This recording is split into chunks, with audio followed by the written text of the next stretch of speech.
你居然害你姐姐摔下悬崖，终生残疾，跟你妈妈一样心肠歹毒。我和宋思年出去爬山，是石建和非要跟着，也是他自己不小心摔下去的。听我都说了，当时明明可以拉他一把，你却见死不救。我都说了，我根本就没有看见他。你还敢顶嘴？为什么残疾的是我的宝贝女儿清河，而不是你这个扫把星？当年算命先生说，你命中带晦气的时候，我们就应该把你给送人。你一个破坏别人家庭的小三，有什么资格让我滚出去？你还敢顶嘴？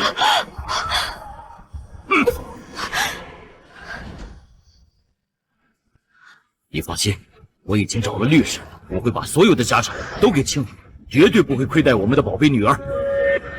至于你，你欠你姐姐一双腿，从今天开始，你要对你姐姐做小伏地伺候她。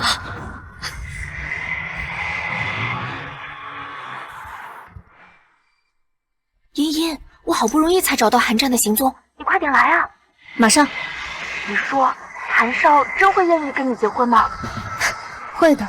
第一，韩氏夫妇催得紧，圈内人尽皆知，韩家二少今年必须完成。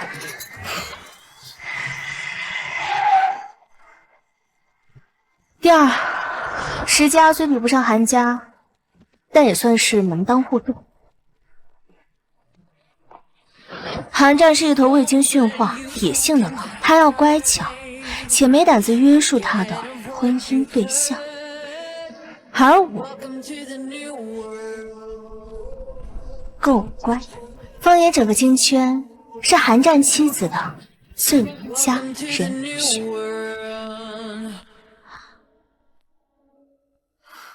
父亲从小为了小三和小三女儿不爱我，没关系。青梅竹马的宋思年变心也没关系，唯独钱不行。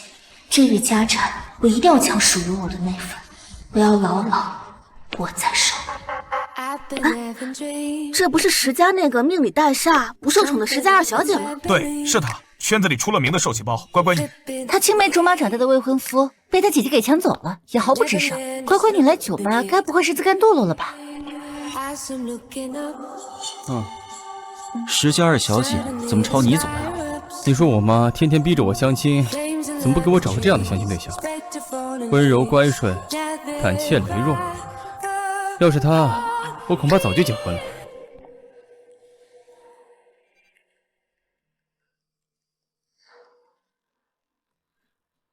你好，结婚吗？不是吧？这位韩家公子幼时逃学，少时混黑社会，父母好不容易把他塞去国外镀金。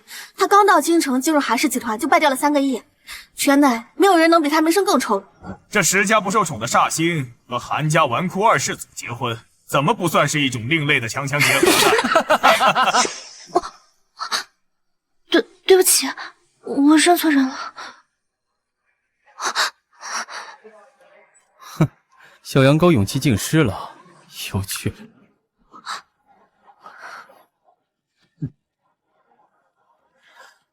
石小姐，你来晚了。我就开门见山的说了，现代社会讲求男女平等，彩礼是封建糟粕，我是不会给你的。我目前没房没车，你的嫁妆里必须有房有车。结婚之后，你必须以家庭为重心，全心全力的照顾我啊，还要孝顺我的爸妈。你还必须给我生个儿子，这样才能延续香火。抱歉，我们不合适。你该不会是看上那个煞星了？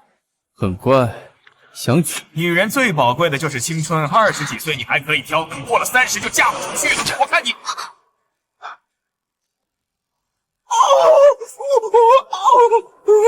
麻雀找伴侣，还知道先筑个巢。你无房无车无存款，还要求女方生儿育女，照顾全家。韩少，口气大的，不知道的人还以为你是玉皇大帝呢。要不要点礼？韩少，还不管？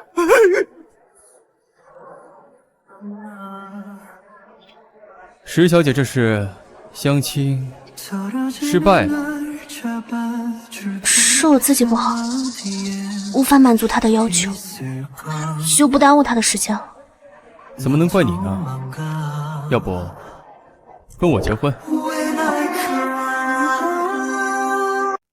你我都有结婚的需求，我呢，在京城有房有车，保证能让你衣食无忧。鱼儿上钩啊！你看烟花，这是有什么活动吗？真好看，真的很漂亮啊！听说了吗？宋家少爷宋思年斥巨资包下了国内最顶级的烟花团队，今晚要燃放1个亿的烟花，庆祝石清河拿下石氏集团5%的股份。那不就是那位石家二小姐的未婚夫和姐姐吗？这豪门玩的就是刺激。你未婚夫喜欢你姐？思年说了，姐姐的腿是因为我才受伤的。思年照顾她是为了帮我还债，放烟花给姐姐也是帮我还债，所以流言是假的，他们之间没有私情。还真是个很好骗的乖乖女。那你为什么要相亲啊？还来酒吧相亲？姐姐暗恋思年，我想跟思年解除婚约，成全姐姐。快看，宋思年和石清河上热搜了。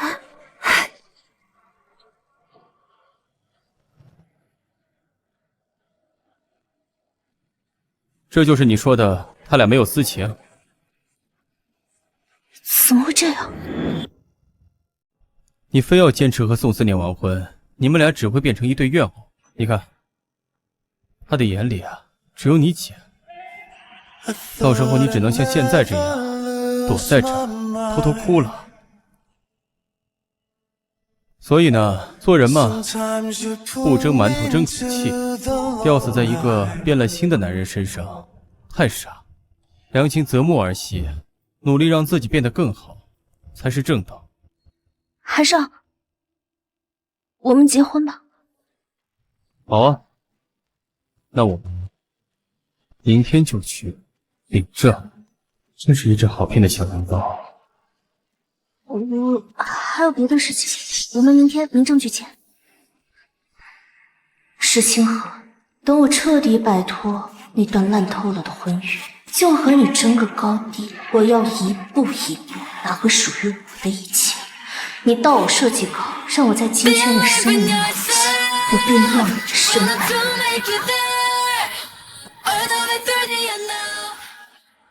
戏不错，这是今天晚上的报酬。谢谢石小姐，下次还有这么轻松的活，记得还找我啊。不会再有下一次了。茵茵，韩战名声太差，圈内都说他是个二世祖，我怕你跟他结婚后你受委屈。韩战画的实实在在，扎得明明白白。比起宋思年这种伪君子，我更乐意和真小人相处。而且，我在 HU 做交换生学习的那一年见过他，让韩氏集团与国际接轨，迈入综合性金融财阀公司的2个关键项目策划，都是他做的。美联邦银行涨融资的那2个项目，不是他跟韩征做的吗？或许韩战有深藏不露的真本事。我赌这条鱼啊，我没有钓错。哪里傻气？难怪别人都挑他这个软柿子捏。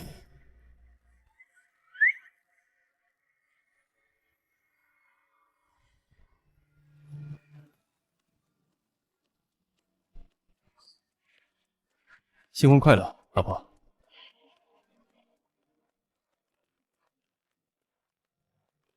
美国的议员金百丽女士下午会参加宴会，伯母喜欢的那枚红宝石戒指就在她手上，去见一面吧。当然去，月底就是我妈的生日，若是能拿到那枚戒指，她会很开心。韩战和金百丽女士认识？等下我还有事，让司机送你回北山别墅吧。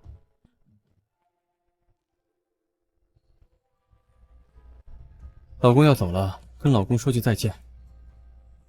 退休了，这副卡好好收着，别被别人抢走了。知道了，至尊 VIP 级别的副卡，没有额度限制。韩战果然不像表面那样玩世不恭，一事无成。律师要做结婚财产登记，把你名下的房车资产整理好了，给我一份。我没有资产。没想到这只小羊羔比我想象中更残险。实施那么大的公司，10家净资产，少说也有几10个亿，他却没有得到半分。你要是觉得跟我结婚结得不值当，那我们现在就去离婚。没有不知道，以后我的资产分你一半。走了。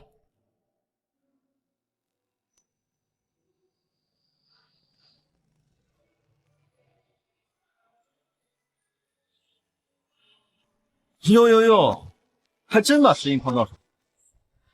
很难吗？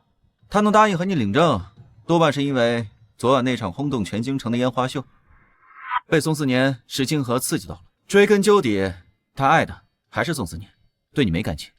难道我对他有感情？是，你韩大少爷娶石英，就是为了搪塞父母，图他是个软包子好拿捏。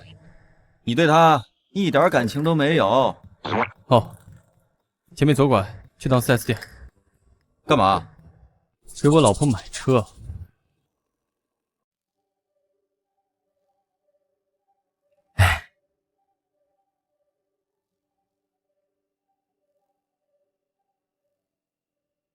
太太您好，我是北山别墅的管家，你可以叫我韩叔。韩叔您好。您好，请。夫人，太太，您先上楼休息，午餐好了我叫您。有劳。那不是命里带煞的石家二小姐吗？她不是和宋少订了婚吗？宋家好歹也是8大家族之一，宋少怎么会娶这么上不了台面的衰婶？宋少不要她，倒是缠上咱们家先生了。石英这样的都能嫁给先生，我觉得我也行了。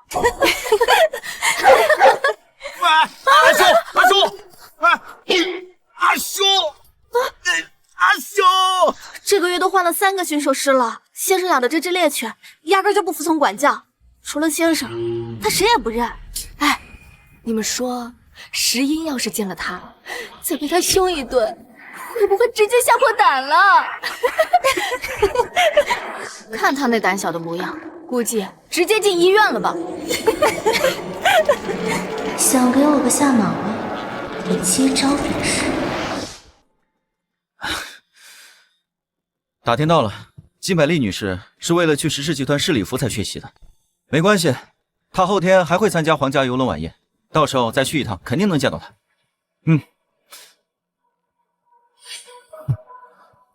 看着和阿修体格差不多。哦，对了，你前几天不是送阿修去兽医院体检了吗？今早阿修已经被送回北山别墅了。石英孱弱的模样，芝麻一般的胆子，别说是跟阿修直接打交道，就是犬吠，他估计也得吓得半死。小羊羔这是羊入犬口。太太，您都忙一下午了，要不去后花园转转，活动一下筋骨吧？有那条猎犬的后花园。好啊。阿修跑出来了，它会咬人的，小心啊！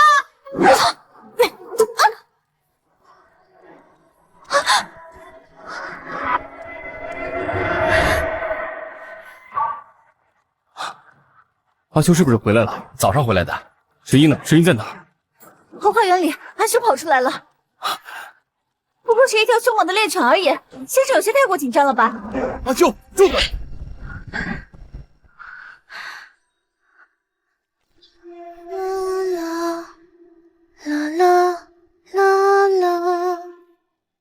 阿占，你确定你家这个小娇妻真的是胆怯弱小、好拿捏的软柿子吗？我看她为了嫁给你，故意伪装的吧。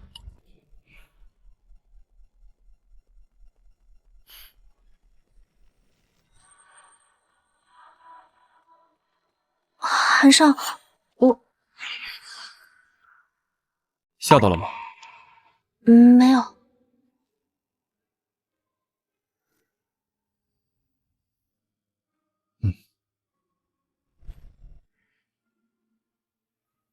请医生。是先生。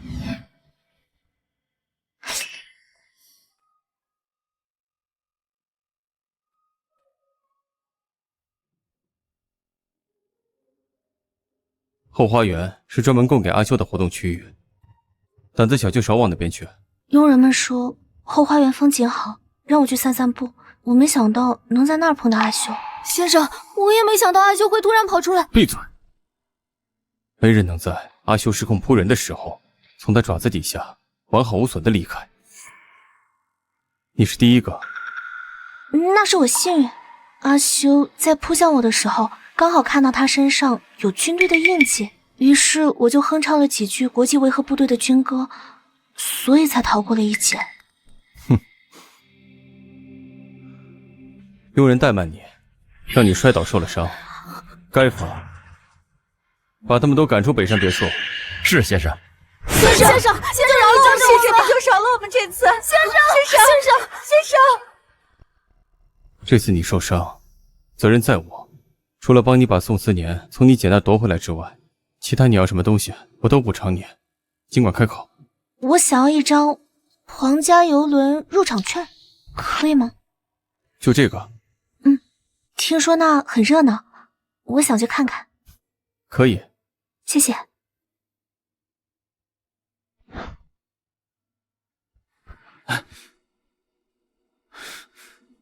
你确定你这个新婚妻子没问题？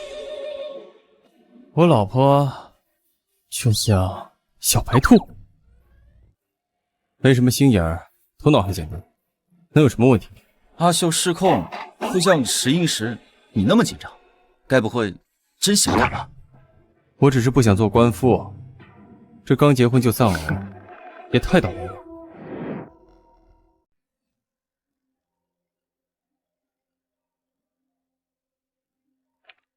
石英，带着你新画的设计稿回家一趟。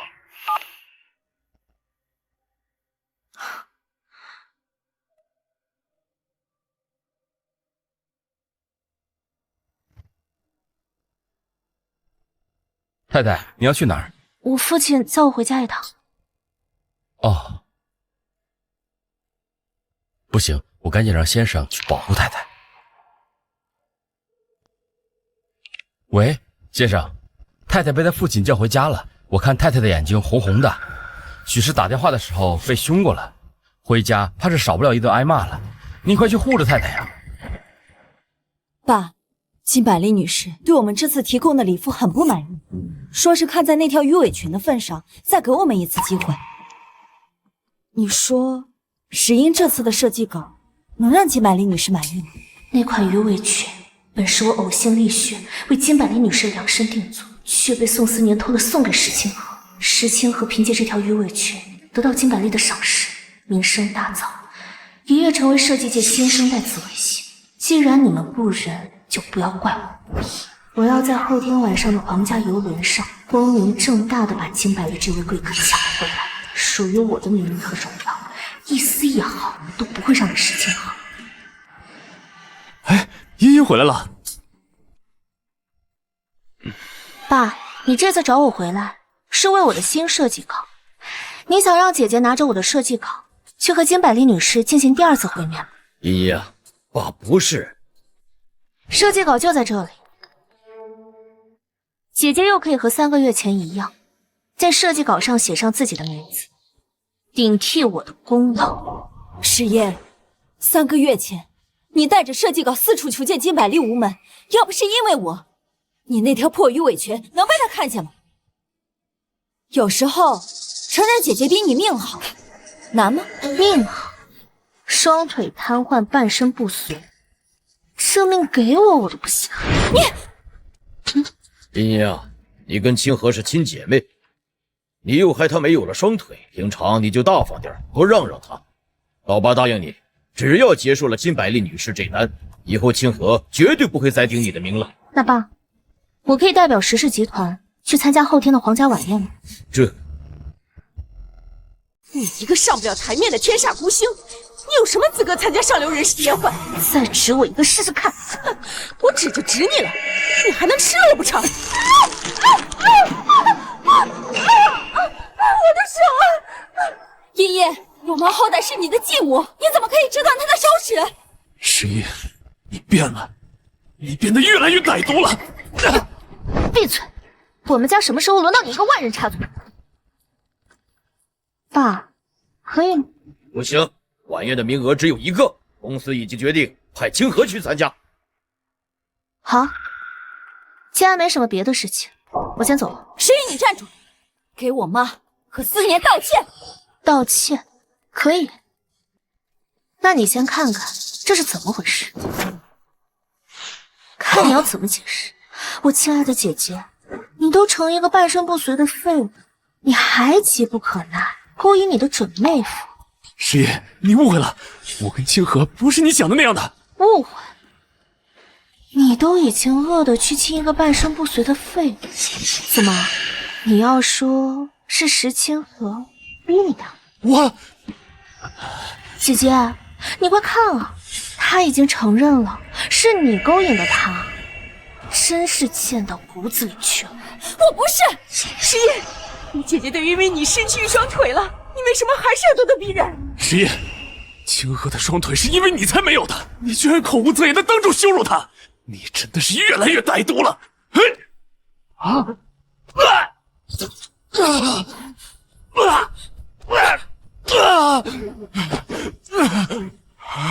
宋思年，敢对我动手，我们之间彻底完了。石音，我就是一时气昏了。老爷，有个叫韩战的来了。那个二世祖跑来干嘛？韩战呢？完了，我刚才那副凶狠的模样，是不是被韩战听到了、看到了？有了！你做什么？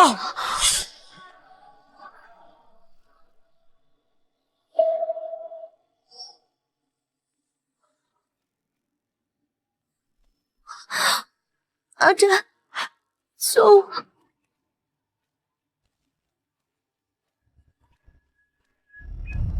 谁给你们的狗胆动我的老婆？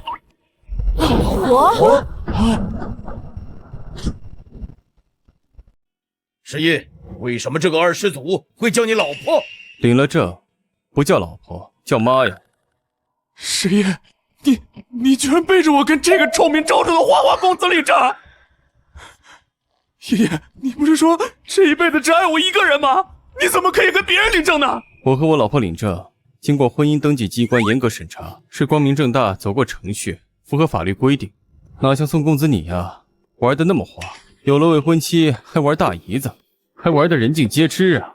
韩战，你给我闭嘴！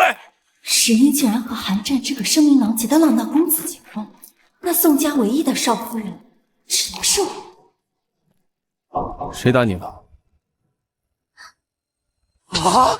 被自己心爱的男人打，小羊羔怎么这么可怜呢？算了，今天帮他出这口恶气。石印，明明是你拿我的手自己打自己的，你现在怎么变成这副撒谎成性的鬼样子？你真是太让我失望了！你才太令我失望！一个大男人，婆婆妈妈竟是废物！思年，是石英他贼喊捉贼，他还把我妈妈的手指给折断了。谁在说话？谁？哦，石大小姐，你也在啊？我的错，怪我没看到你这人头到别人胯，矮人半截的残废。你们两个真是杀鼠一窝！嘘，骂我可以，别骂我老婆。我老婆生性纯良，胆小不惊吓，也背不起锅。你一个中看不中用的纨绔二世祖，也敢来我家闹事！我要是告到你家去，你少不了一顿打！你这半截身子都入土的老妖婆，还学小学生告家长呢？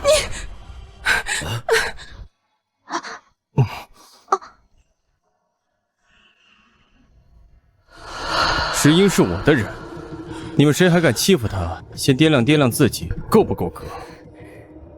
再敢对他动手，就废了你的手。石印，你要是敢跟他走，我们就真的去上婚宴。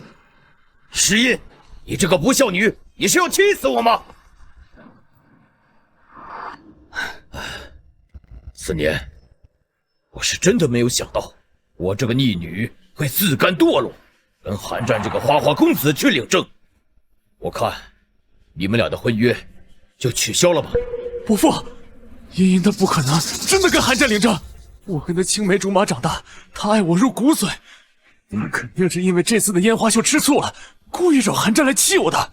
对，茵茵平时乖巧听话，她应该不会绕过我这个父亲擅作主张，去跟韩战这个花花公子去领证的。思年，你这话什么意思？你不取消和石英的婚约，那我宝贝女儿清河怎么办？思年，我从来没有想过真的取消婚约。我对清河的好也是替石英还债，他早晚会想通的。妈，我要嫁给宋思年，都怪我这双腿，害我成了废物。我的宝贝女儿怎么这么命苦啊！行了，清河，是石英在欺负你，爸爸这一次一定替你讨回公道。石英，你抢不过我，从你出生起就注定你只能是我的手下败将。哎，太太，你的脸怎么肿了？被他前未婚夫打的。韩叔，多亏你通知及时，要是我再晚去一步，太太就凶多吉少了。哎呀，我去拿冰桶。还能开玩笑？看来是没发现我顺乖巧是伪装的。太太哟，您那个娘家真不是人呆的，下次您回去啊，可一定要记得带上先生一起。韩叔，其实没有外界传的那么夸张，我从小到大都这样，早就习惯了。差点就被那4个老妖怪抽骨扒皮了，这么可怕？怎么了？他们还打你吗？没有。谁打的？先生和太太虽然是闪婚，但心疼是心动的开始。先生心里是真的有太太的。我爸爸，姐姐因为我失去了双腿，我爸爸打我也是应该的，而且我上过药了。石英，石清河的腿废了，真的是你害的吗？不是我做的，姐姐自己不小心摔下山崖。可他们都说是因为我没有及时拉住姐姐。他们是在 PUA 你。以后要是还有人给你扣上这种莫须有的罪名，你就硬气点，把罪名坐实了。我们既然已经领证了，先塌下来，我也会替你撑着。这就是安全感。我和宋思明就算是热恋期，他也未曾给过我的安全感。算了，我跟一个傻狍子讲那么多做什么？他又听不懂。我知道了，你不要生气嘛。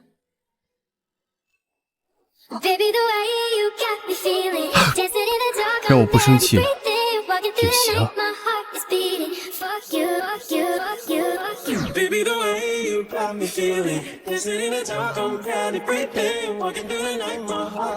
下午自己去商场买婚戒，下个月回韩宅要用。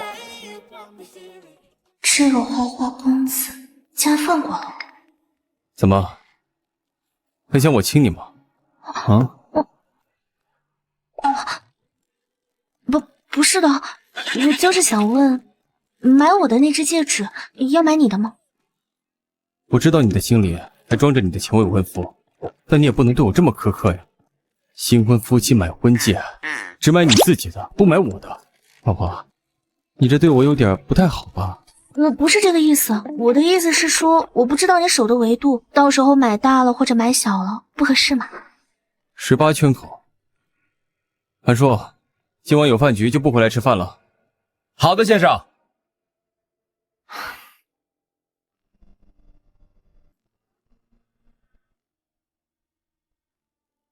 喂，丽丽，你陪我去买戒指吧。韩战就这么轻易的给你弄了张皇家游轮宴会的邀请函，圈子里面谁不知道他最爱折磨人了，都对他退避三舍，想占他便宜，差使他去办事，简直比登天还难。少了点心思换来的，疼死了。你还真是舍不得孩子套不着狼，要不我们去宋氏珠宝里买珠宝吧，在前未婚夫的婚庆店里买和现任丈夫的结婚戒指，我想想都觉得刺激。我才不要白白便宜了宋思年，我还给他送钱。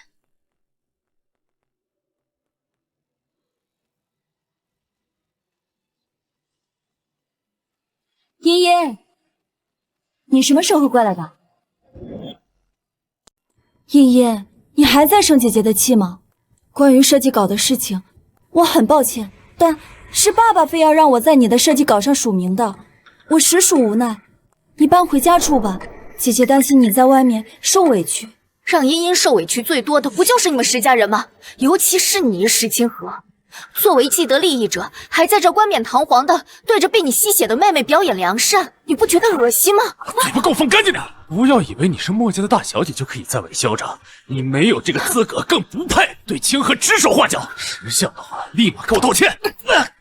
思年，哇，茵茵暴打渣男，简直酷毙了！石云，你是不是疯了？上耳光身上瘾了是吧？敢对我的朋友颐指气使，你也配？茵茵，你别和思年吵架了。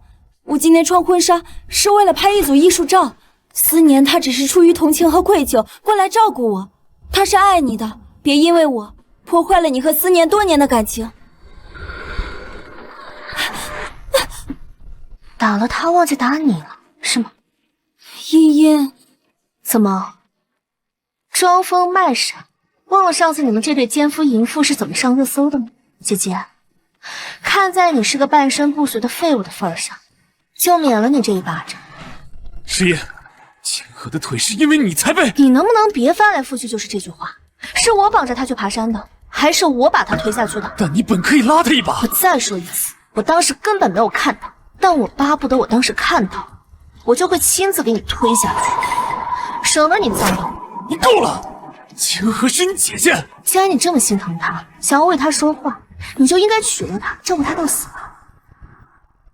非把我往外推是吗？扛别人支开你倒是挺大方，一句又一句说是我毁了他的腿，让我承担责任。但凡牺牲你一星半点，你就不愿意了。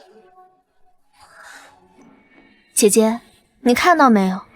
宋思年也觉得你残疾的样子不好看，不然他怎么不愿意娶你呢？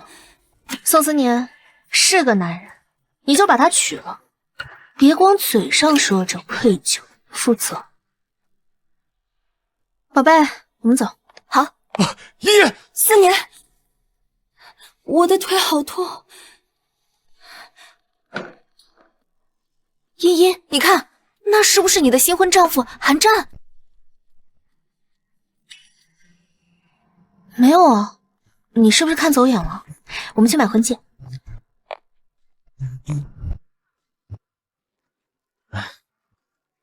看啥呢？看一场三角恋的戏码，听不清在说什么，不过看起来很刺激。你什么时候就这么八卦了？哎，对了，看看我这辆新车咋样？绿的发光。我就中意这个色，在意大利看展的时候就爱上了。等过几天车到了，来欣赏一下我的小弟。不用了。怎么，拉头子吃了个饭，累了？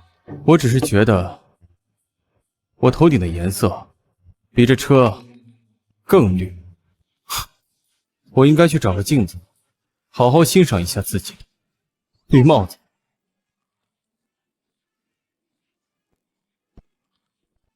受啥刺激？医生说你是情绪过激，导致双腿疼痛。今天茵茵说的话，你不要放在心上，也不要跟她一般计较。她只是太爱我了，才会这么口无遮拦。归根结底，都是我的过错。我从未怪过茵茵，思年，我在意的是你的态度。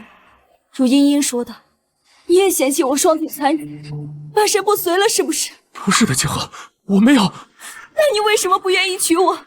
宋氏两家的联姻，新郎是你，新娘可以是茵茵，也可以是我。我爸妈也和你谈过更换姻亲对象，但你一口就拒绝了。你也和外界的人一样，瞧不上我了是不是？宋氏两家不是商业联姻，而是我爱茵茵。清河，对于你的遭遇，我很抱歉。这半年来，我也竭尽所能在弥补，以至于忽略了茵茵，把你放在了第一位。但这并不代表我要更换联姻对象，在我心里，茵茵已经是我未过门的妻子。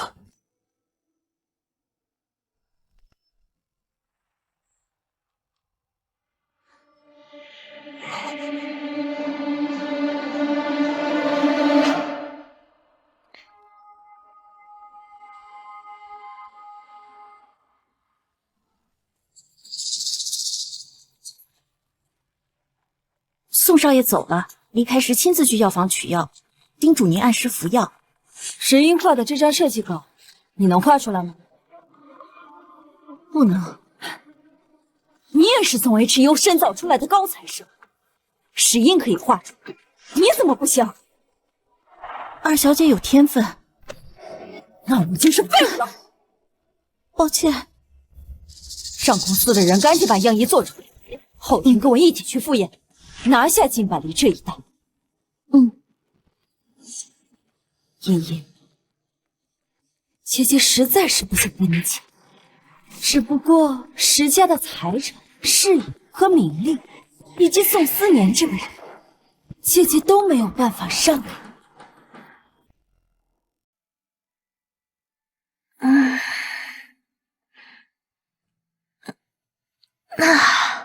早上好啊，老婆。一晚没见，有没有想我？韩少，早上好。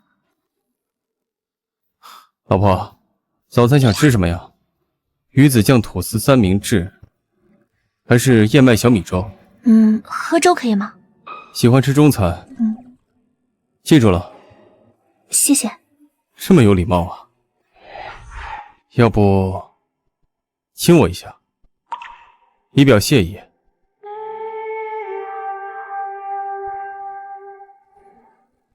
先生，陆少爷来了。先生，你客人来了。那真是，谢谢你的提醒。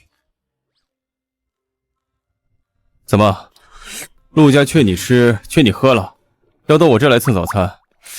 我们两个穿一条裤子长大，怎么吃你的怎么了？哼，昨天晚上你跟金百利通了电话，谈得怎么样？他愿意把那枚红宝石戒指卖给你吗？金百利愿意卖，但他有个条件，帮他找一个人。找人？找什么人？他认为石氏集团3个月前为他量身定做的那条鱼尾裙，并不是出自主创设计师石清河的手。他想要找到那条鱼尾裙真正的设计师。这多少有点强人所难了吧？有了，要不你去找你老丈人石董事长，或许他能看在韩家的面上卖你这个人情的。你觉得我上次带人上门闹了一顿，并带走他女儿后，他会看在韩家的份上卖我这个人情，还是失去理智砍我几刀啊？我来蹭个早餐，不会介意吧，石小姐？太客气了，陆少。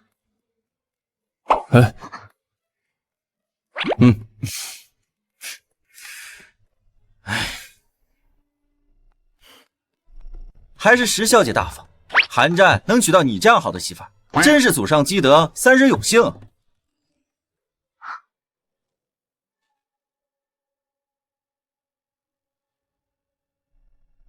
阿战，你看，这是不是3个月前石氏给金百利设计的那款鱼尾裙礼服？主创团队负责人是石清河，他因为这条裙子还荣登了国内最年轻的时尚设计师排行榜榜首。石小姐，我能冒昧的问一句，您大学是在哪儿上的吗？我在京大上的大学，大3被推荐去了 HU， 在剑桥市做了1年的交换生。今年6月份，我从京大毕业之后就去了石氏上班。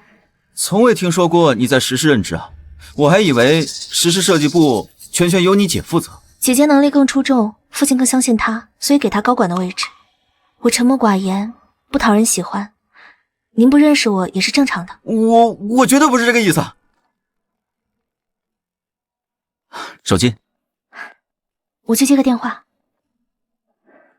石氏给金百利设计的那款鱼尾裙礼服，会不会就是出自石英的手。石清河顶了他的名，抢了他的功劳，就像你哥当年抢你的融资策划案一样。如果石英真的是这款礼服的设计者，那金百丽给你提出的要求，你就能够轻松完成。到时候你带着他去见金百丽，那枚红宝石戒指也就归你了。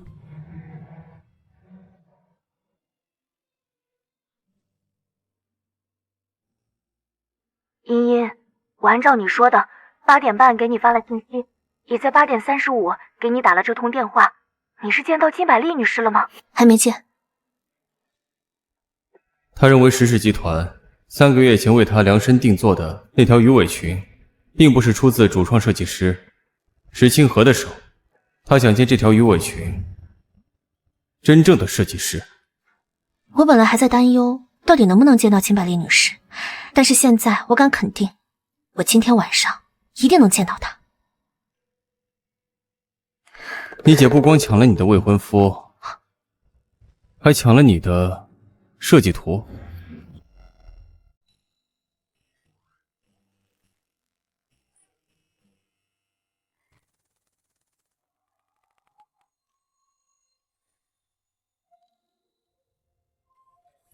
一个垃圾男人被抢了就抢了，前程和事业怎么能拱手相让？那怎么办？不反抗。我能反抗。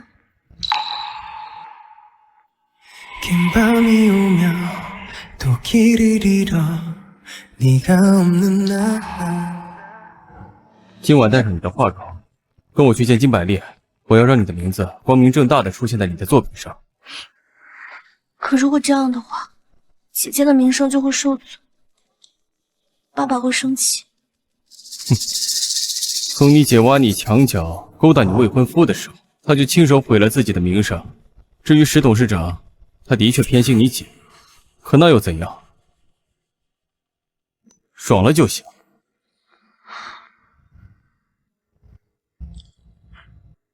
韩少，谢谢你。我也是为了红宝石戒指，不是专门想帮你。非要感谢我的话，那就叫声老公听听。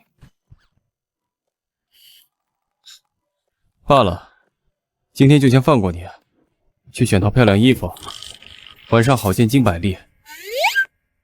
我这裙子不好吗？好什么呀？儿童穿搭。不知道的还以为我诱拐未成年。那是你平时接触的那些女生都太美艳性感了。这么了解我，还查过我？他们都这么说。是吗？花心大萝卜。哼，小羊羔真是天真可爱。笑这么冷，爱上你们小娇妻了？哎，韩战，你有病啊！是啊，我就是爱妻入骨，无药可救。像你这种打娘胎里就单身的人，说不明白。不是吧？你不会真爱上石英了？你猜？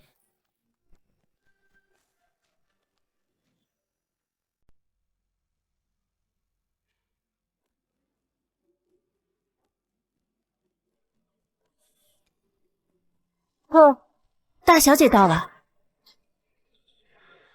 石氏的设计副总监带了新设计的礼服来。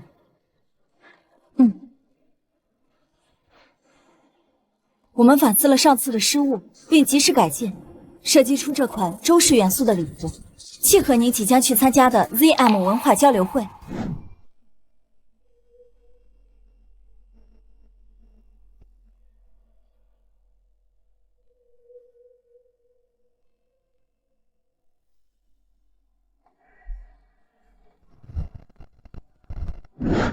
你不知道啊，我喜欢的是 M 国国花玫瑰吗？半年前，石英为了拿下金百丽的单子，就到处打听，搜集过金百丽的喜好。他一定是故意弄了个竹子刺绣来坑我，真是长本事了。你不是这条礼裙的设计师。3个月前交付的那条鱼尾裙，虽然写的是你的名字，但也不是出自你手。您误会了，这条礼服是由我主创，整个设计部的同事共同润色精修而来的。那上次我不满意的那条礼裙，也是你主创？是。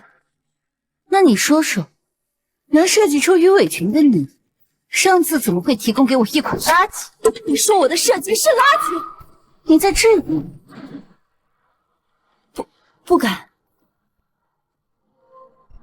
Walking up alone and cold 내 외침을 던져 헤어나서 왔는 비 跟我说说他是谁，在鱼尾裙和这次设计稿中，他担任什么角色？石英，你怎么在这里？好你个石英，都舞到金百丽面前来了，难不成是想拿回这2幅设计画12小姐是我的贵宾带来的，为什么不能出现在这里？小羊羔，现在可不是你胆小怯弱的时候，硬起来，把你的心血夺回来，署上你的名字。贝利女士，玫瑰有花期，春开秋谢，竹子四季常青，屹立不倒。我结合您前半生的奋斗史，为您选择中国的翠韵竹。我在选竹子的时候，刚好在看您竞选议员时的录像。您在一群男人中脱颖而出，就像是青竹屹立于万花丛中。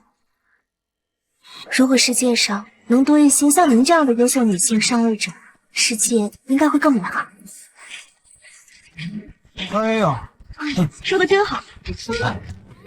你家这个新婚妻子不简单呐，你是真的。我老婆这是长大了，敢于出来争取自己的利益。我看你被使糊涂了双腿。 3个月前那款鱼尾裙也是你设计的？是，很漂亮，连同今天这一条我都很喜欢。该你先。所以你盗窃了你妹妹的设计稿，冒名顶替了她该有的成就啊！在设计界，抄袭已经是耻辱，你竟然盗窃，太不要脸了！不要脸！我不是，我没有。原来3个月前凭着鱼尾裙登上新秀榜的石清河，居然是假冒的。真正的紫薇星儿是她的妹妹石家二小姐石叶。你个不要脸的盗窃者，滚出去！滚出去！滚出去！滚出去！不是，我没有，我是被陷害的。来人，石大小姐疯了，请她出去。石叶，你陷害我，我不会放过你的，石叶。韩少，歌写摩洛哥红宝石戒指，送给你了。感谢本丽女士。以后啊，我的妻子就拜托大家多多照顾了。石二小姐天资聪慧，之后一定能得偿所愿，取得更耀眼的成绩。你们这些势利眼的东西，不要命了是吗？是你这个贱人，竟敢堂而皇之的抢我的东西，我一定不会让妈放过他的。大小姐打听到了，韩二少为求取金百丽女士的一枚红宝石戒指，答应帮她找出真正设计鱼尾裙的设计师。二小姐应该是被韩二少强行弄上游轮，带到金百丽面前的。我说呢，石英他哪来的胆量跟本事敢做这种事？这些都不是最重要的，目前最关键的是稳住我在石氏的地位。大小姐，您想怎么做？把你手里的2个设计稿署上我的名字，提交去产品部，作为公司下个月上市的新品。好的。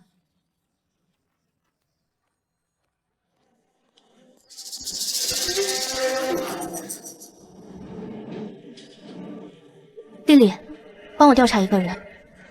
梦溪，石清河，这次是拿回属于我的作品，再有下次，就是将你驱逐出石氏集团。茵茵，这是孟熙的全部资料。他的父亲现在得了癌症，目前正在做化疗阶段。他被石清河威胁着做枪手，而且石清河那些获奖作品、设计稿也都出自孟熙之手。经股东大会商议，多票表决通过后，提拔您为设计部副总监，望您再创佳绩，与公司共同进步。茵茵，恭喜你啊！曾经被石清河用几滴泪就抢走的位置，你终于拿回来了。这只是我的起点，绝不是我的终点。我要的也不是打败石清河，而是我父亲的那把椅子。茵茵啊，今天是中秋节，回家吃个团圆饭吧。好。二小姐，您回来了。啊，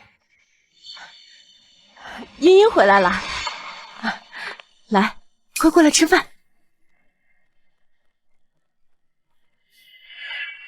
爸，你这次找我回来，什么事直说吧。爸爸准备明天召开公司下个月的新品服装发布会，你能和清河一起参加吗？要我出席，无非就是想让我出面保全石清河的名声。茵茵，姐姐希望你能来。我可以参加新闻发布会，还能帮姐姐澄清，说是我前段时间因为生病，自愿把画作交给姐姐署名，所以姐姐不算盗窃我的作品。茵茵，你能这么做太好了。但是我有个条件。茵茵，不管什么条件，我都答应你。公司的新春项目我也要参加，并且与石清河平权，共同以主创设计师的身份去参加。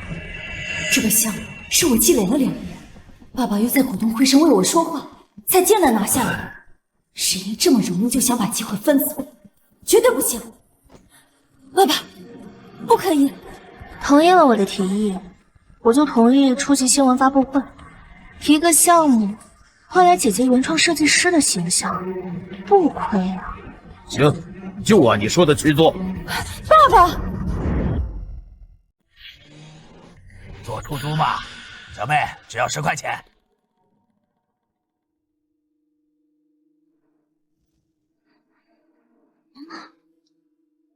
回家吧，小妹，我免费，不收钱。你怎么来了？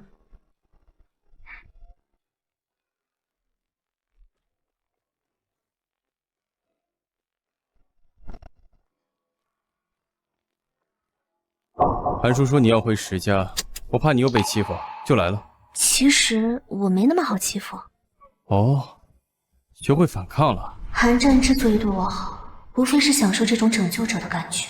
如果有一天他知道我其实是个心机坏女人，大概会恼羞成怒吧。怎么了？没什么，我只是想到今天是中秋节，有安排。中秋节的时候，家里都会做团圆饭，寓意家宅安康，还会拍一张合照。从我姐腿受伤之后开始，家里的合照就没有我了。也就是说，今天不是吃团圆饭吧？爸爸让我出席一场发布会，为姐姐澄清流言，维持她的形象。你答应了？还说你没被欺负，你都被欺负成啥样了？走，我去帮你要个说法去。算了吧。算了，有我在，亮他们也不敢太过分。老婆，我们去吃团圆饭吧。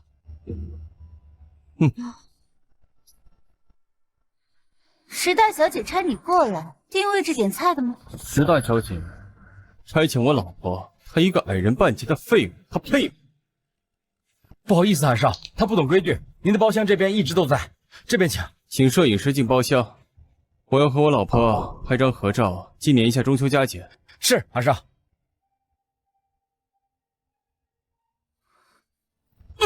你有几条命，敢得罪韩战？经理，他经常会来替石大小姐跑腿，我也不知道他会变成韩少的老婆。以前他每次来的时候，都只能站在角落，合影的时候都不一定能入镜。闭嘴吧，别说了。老婆，我以后不会让任何人欺负你，谁再不长眼，你就报我的名号，吓跑他们。毕竟我臭名昭著，他们会闻风丧胆的。2位靠近一点，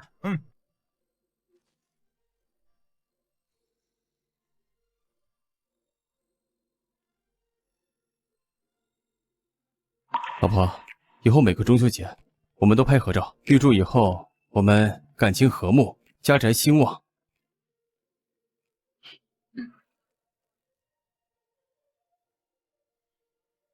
哈，打开看看。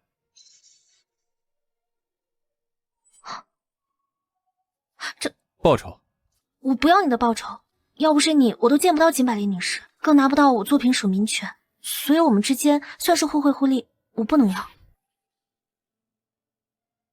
哎呀，这戒指放在盒子里平平无奇，戴在我老婆手上真漂亮。果然，人好看啊，戴什么都好看。韩战，谢谢你。这有什么好谢的呀？除了戒指，我还能实现你的愿望。你想要什么？什么都可以吗？那当然啊。我想留到以后，可以吗？什么时候想到了，什么时候跟我提。来，把这个团圆饭吃了，才能算真正的团团圆圆。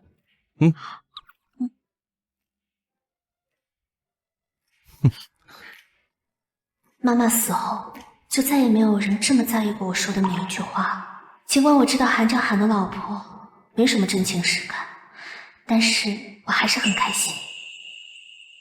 爸，我来之前谁到医院看了你吗？是你同事呀，啊，一个很乖的女孩子，这几天她都来看我，陪我说话下棋呢。就是她嘛，殷媚儿。二小姐，我爸是肝癌中期，身体不好，你有什么事冲我来，别为难他行吗？你多虑了。你能悄无声息上到皇家游轮，出现在金百丽面前，天衣无缝地夺回自己的2幅设计图稿，升职成为设计部副总监，与大小姐平起平坐，我的这份顾虑就不是多余的。我只是为大小姐卖命的一个小喽啰，不值得您费心思来针对。你怎么知道？我是想针对你，而不是帮啊！我们都是裴教授的关门弟子。你在 HU 的那段时间，成绩有多耀眼，没有人比你更清楚。你现在只能眼睁睁地看着那些自己付出心血的礼服，被署上石清河的大名，刊登在各大杂志上。我想，你心里该比谁都还难过吧？我可以正大光明地站在金百丽面前，拿回本该属于我自己的作品。我也可以帮你，把你的作品全都拿回来。梦溪，你可以考虑一下和我结盟。不，抱歉二小姐。你先别着急着拒绝我。老师下个月就要回国，你说他要是知道你出卖自己的灵魂，拿着画作去卖钱。我没有。可你收了石清河的钱，老师把毕生的才学都教给你，可你学成归国，却为了权势和名利，做了石清河的跟班。不是这样的，我只是一个小人物，没有家世，没有背景，不依靠石清河，就没有治疗癌症的特效药。中游界的大拿陆医生回京了，没有石清河，凭我怎么能够摸得到陆家的门槛？我怎么可能请得动陆医生？我就这么一个爸爸，我怎么能放弃？我绝对不会放弃。如果我说我可以帮你请到陆医生，学姐，现在迷途知返还不算晚。我相信下个月老师回国时，我希望我是以设计师的身份光明正大的站在老师面前，用我的实际成绩告诉他，这些年对我的付出没有白费。老婆，蹲在地上做什么？我会拿出我的诚意，1个星期之后，我会把陆医生请到你父亲的病房。我还有事，我先走了。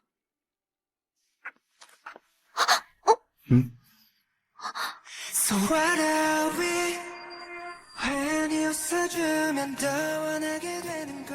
老婆，又来看望你们公司生病住院的员工啊。我老婆真是菩萨心肠。要是世上所有的高层领导都像你一样会体贴下属的话，就没有人会挨冻受饿了。都被上司的爱给温暖死了。总是嘴贫。小羊羔胆子肥了，敢瞪我了。你怎么来医院了？陆城他爸结束了癌细胞专项研究，回了京城就停了他所有的信用卡，让我来找陆叔叔替他求情呢。我早就听说陆医生是陆城的父亲。哎，什么时候跟你姐的助理关系这么好了？我是在向他示好。爸爸让我和姐姐共同完成石氏集团的新春项目，这是我升职后拿到的第一个机会。如果完成度太差，我得被赶出石氏集团。这么想在石氏站稳脚跟？我需要出人头地，最起码让大众知道我的存在。这不仅仅是为我自己，也是在保护我的每一个作品。金百六的事情有第一次，就会有第二次。我可以被欺负，但我的作品不可以。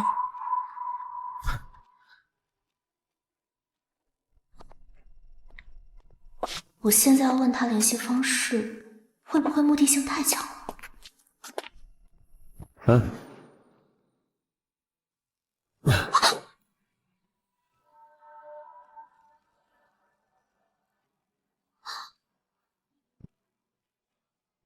有事。我曾听圈子里的人说，陆少的父亲陆医生医术超凡，国内仅有的8例癌症患者被治愈的病例都是出自他手。陆叔的确是享誉国际肿瘤医科圣手。那陆医生有没有在你家医院挂名，或者是说放置挂名的名额？石家有人得癌了？不是。哦，你前未婚夫得癌了？不是，是梦溪的父亲生病了，我想请陆医生帮忙看看。所以你要讨好你姐姐的助理？哎呀，你话别说这么直白嘛。你可以帮我这个小忙吗？可以是可以啊，那你怎么回报我？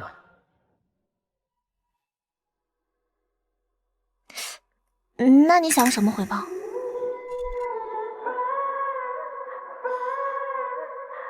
我不是柳下惠，家里有一个这么漂亮的老婆，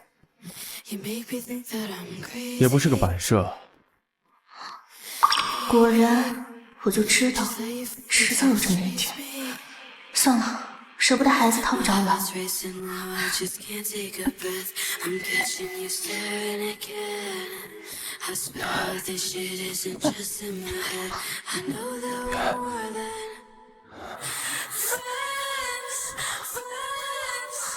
忘了吗？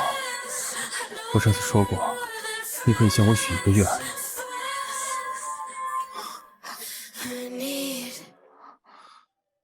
我可以帮你请到陆医生，你不需要付出任何代价。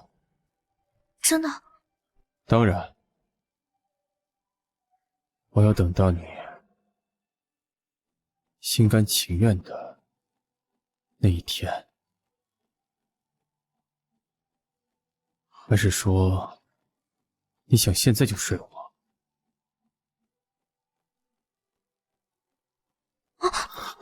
还是我那个晚安。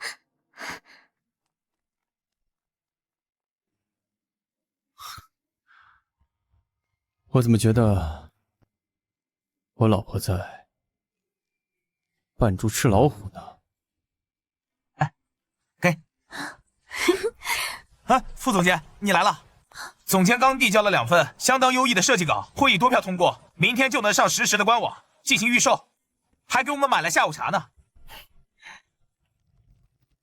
恭喜啊，茵茵，你刚成为副总监，专业素养还有待提高，画出来的稿子不如人意也正常。姐姐，我的稿子可都还没交呢。还用上交吗？茵茵，你赢不了的。石清河，你是不是忘了，你之所以得到金百丽的认可，是因为盗用了我的设计稿？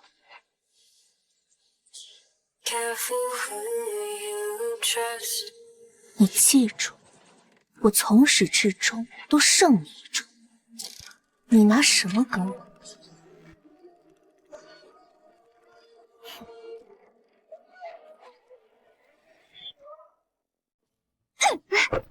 沈英他不过就是个不被爱的天煞孤星，他有什么资格在我面前啊？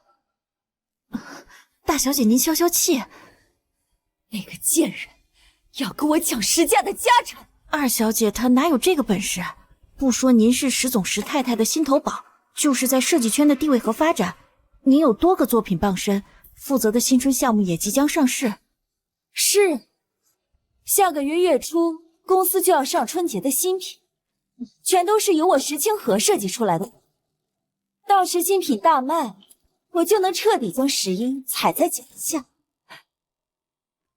成品衣服做出来了，在做了，大小姐，您放心，我会亲自跟着产品部门，到时再和生产部去对接，一定让您在新品发布会上大放异彩。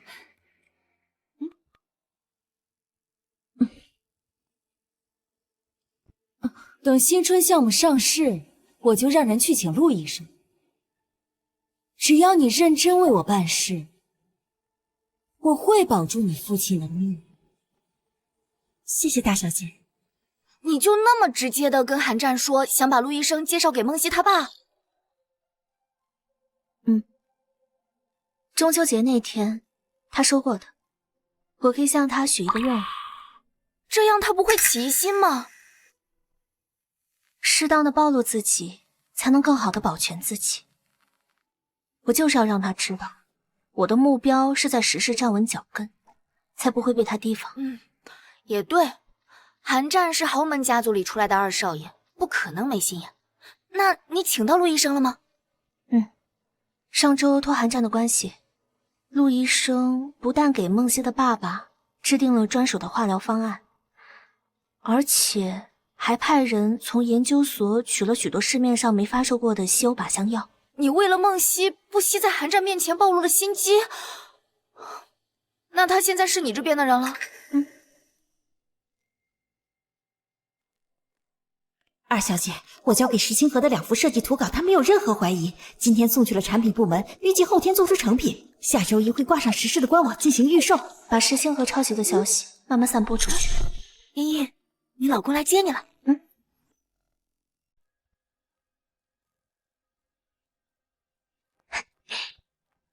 韩战，你怎么来了？我怕我老婆被别人拐跑了，所以亲自来接。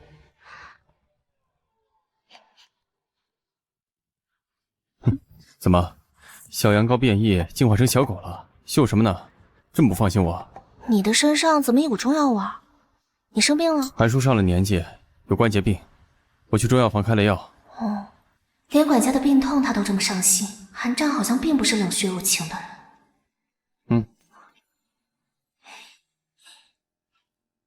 这是什么？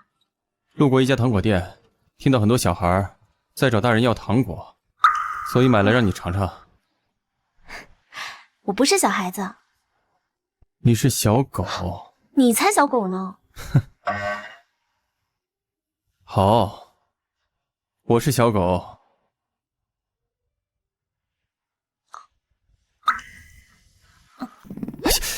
还说不是小狗，都咬人。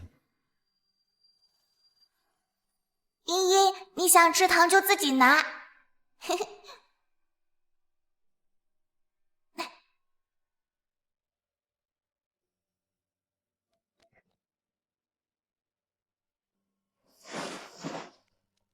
好啊，你竟敢偷吃姐姐的糖果，我养你还养个贼出来了是吧？是吧？妹妹，你怎么可以偷吃我的糖果？这可是我最喜欢的棒棒糖。我叫你偷吃！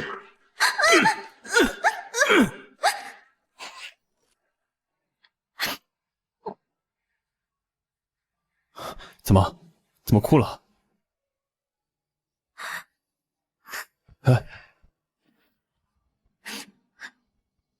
我错了，我再也不说你是小狗了。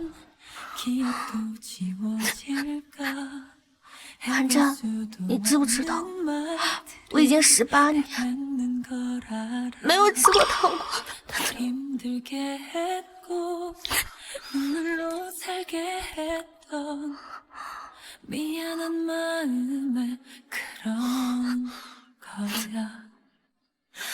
不管你对我的好有几分是真心，都谢谢你。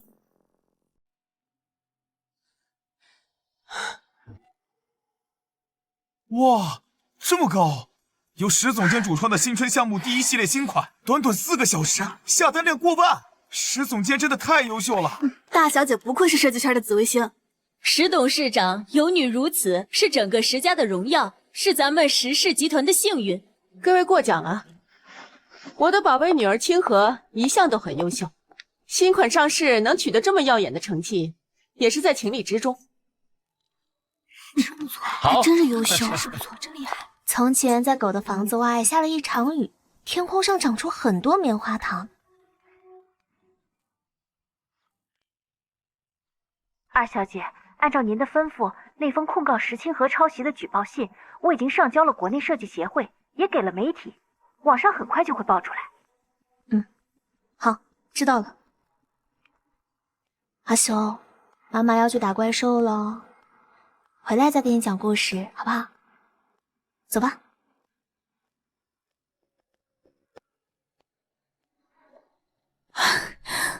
二小姐，你总算来了。由大小姐的主创作品中发现有2款裙子居然是抄袭的，网上的帖子都已经爆了，对方写了举报信，递交了设计协会。现在这件事情变得非常麻烦，股东们都被叫来开会。爸，您相信我，我真的没有抄袭。公司这几年上市热销的产品都是我设计出来的，我在这个圈子的地位已然稳固。这个节骨眼上，我何必去抄袭呢？爆料的人发证据了，快把证据投给我们看看！天哪，他真的抄袭了！石总监，你居然抄袭裴教授5年前未发表的作品！服装设计圈子里谁人不知哈佛设计学院的裴文清教授？石总监也太大胆了！怎么会这样？怎么会真的抄袭？完了，我彻底完了。石董，网友们对于石总监抄袭裴教授这件事愤愤不平，我们石氏集团也遭受了牵连，股票大跌，1个小时蒸发10个亿。什么？石董，我们信任你，相信石氏集团，才把钱投进来。这件事你必须给大家一个交代。清河，你真的抄袭了裴教授的作品？爸，各位，我姐姐没有抄袭。石爷，你别妄想趁乱给我落井下石，赶紧给我滚出去！你闭嘴！茵茵啊，答应爸爸，无论如何要保住石氏集团。只要你做到，任何条件我都答应你。爸，你说的可是真的？有什么证据能证明石清河没有抄袭？众所周知，裴教授晚期的作品，在抽皱、折叠、绣缀3个方面都极为的简约，很多设计师争先恐后的模仿，却模仿不出半分。而这2幅画却能模仿出9分，就像是裴教授本人亲自画的一样。我记得裴教授只在 HU 设计学院授过课，姐姐没有去过 HU 设计学院，所以她不可能画得出来。你的意思是，这2幅带有石清河名字的设计稿，竟不是出自石清河的手？这一点，姐姐可比任何人都清楚。石英，你别在这胡说八道！清河，这2幅画不是你画的。爸，我……姐姐，现在你有2个选择：第一，承认自己抄袭。裴教授的团队要是继续上诉的话，你就会进去坐牢。第2个选择，承认自己冒名顶替，顶多就是名声坏了，不能在圈子里混，可这不吃牢饭。2条路，姐姐，你选哪一条？那2幅抄袭的设计稿，的确不出自于我手，都是梦溪的作品。什么？石总监，你又冒名顶替别人的设计稿？请梦溪进来。是。大小姐，我前段时间真的没有灵感了，你几番催促，我不得已才抄袭了导师没发表的作品。看在我为你当了多年枪手的份上，求求你救救我吧！我还年轻，我不能进监狱。你闭嘴！还不赶紧把这个抄袭者给我关进监狱去！哟，这么热闹啊！韩战，你带这么多记者过来干嘛啊？刚好路过，看到时事乱成一锅粥，没有人招待记者朋友，好心给他们引路而已。石董，整了这一出大戏，结束过后，你可别忘了给我结算迎宾的报酬啊！请问石董，这个小职员是你推进来给您大女儿背锅的吗？别拍了，别拍了！石董，裴教授在网上知道抄袭者是他最喜爱的关门弟子梦溪后，已经在网上表示将那一幅没有公开过的作品送给梦溪，并替我们石氏澄清了抄袭风波。这么说，我们石氏集团的抄袭风波彻底解除了。请问石董，石氏总监石清河利用职务霸凌小员工，夺走别人作品，写上自己的名字，石氏不给个解释吗？哎呦，我说了，别拍了！请问石大小姐，您自己画不出设计稿，抢夺小员工，您的脸呢？不敢想象，若是这次没出现抄袭乌龙，这个叫梦溪的设计师，是不是这辈子都要被石清河吸血压榨，永无出头之日？走开！你们走开！别拍了！别拍了！别拍了！扳倒你姐姐，你笑得这么开心？那当然了，而且我还替梦溪感到开心，因为从此刻开始，他那些被石清河占了的作品，可以勇敢地署上自己的名字。但是，最让我觉得开心的，通过这个事情，世界上越来越多被压榨的人，可以勇敢地站出来，为自己发声。的确，我老婆正在做一件意义重大的好事。哎，对了，你是怎么想到带那么多记者过来的？恰好看到你闺蜜名下的10几家传媒公司在网上带动舆论风向，我就想着带记者来，并且现场直播，更带感。这次我是不是在韩战面前彻底暴露了？茵茵，按你说的，我已经把石清河抢夺他人劳动成果的帖子推到所有话题榜前10了，任凭石氏公关部怎么砸钱，2天内也撤不下来。老婆，上次让你买的婚戒买了吗？买了，你看。老婆，咱们是穷的只能喝白粥了吗？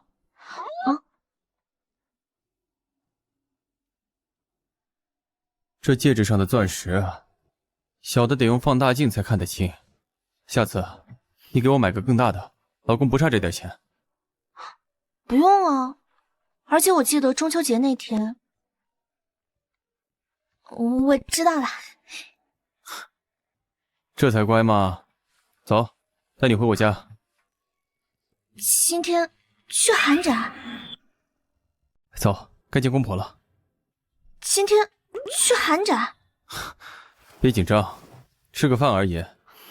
那不行，我得去收拾一下。哎，老婆，给其他人留一条生路吧。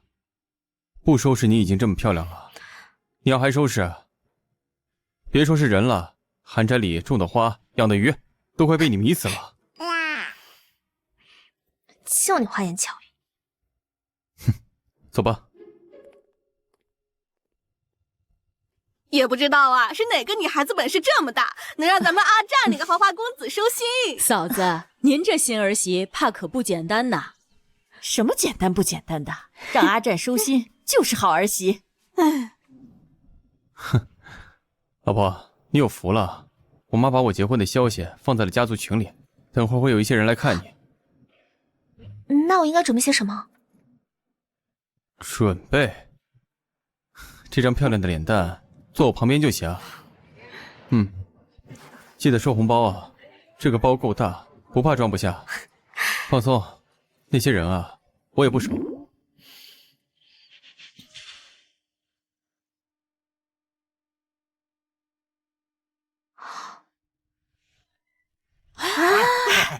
来了，走。我准备好了。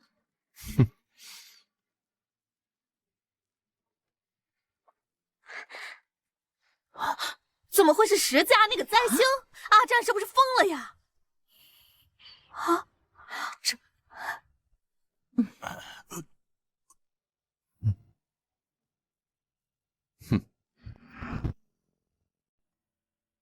茵茵呐，第一次进门，妈给你准备了一份小礼物，去楼上取吧。去吧，但不是很贵重的，咱不要。哎呦，我老婆可不是什么垃圾都收的。你个混不吝的臭小子！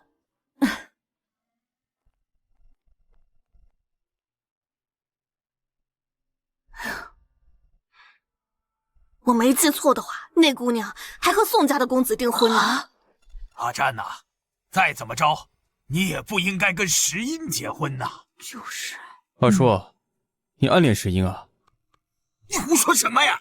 你要不是暗恋她，想把她占为己有，那我娶她，你着什么急啊？阿战，你简直是目无尊长！二叔，就是跟您开个玩笑。您怎么这么小心眼呢？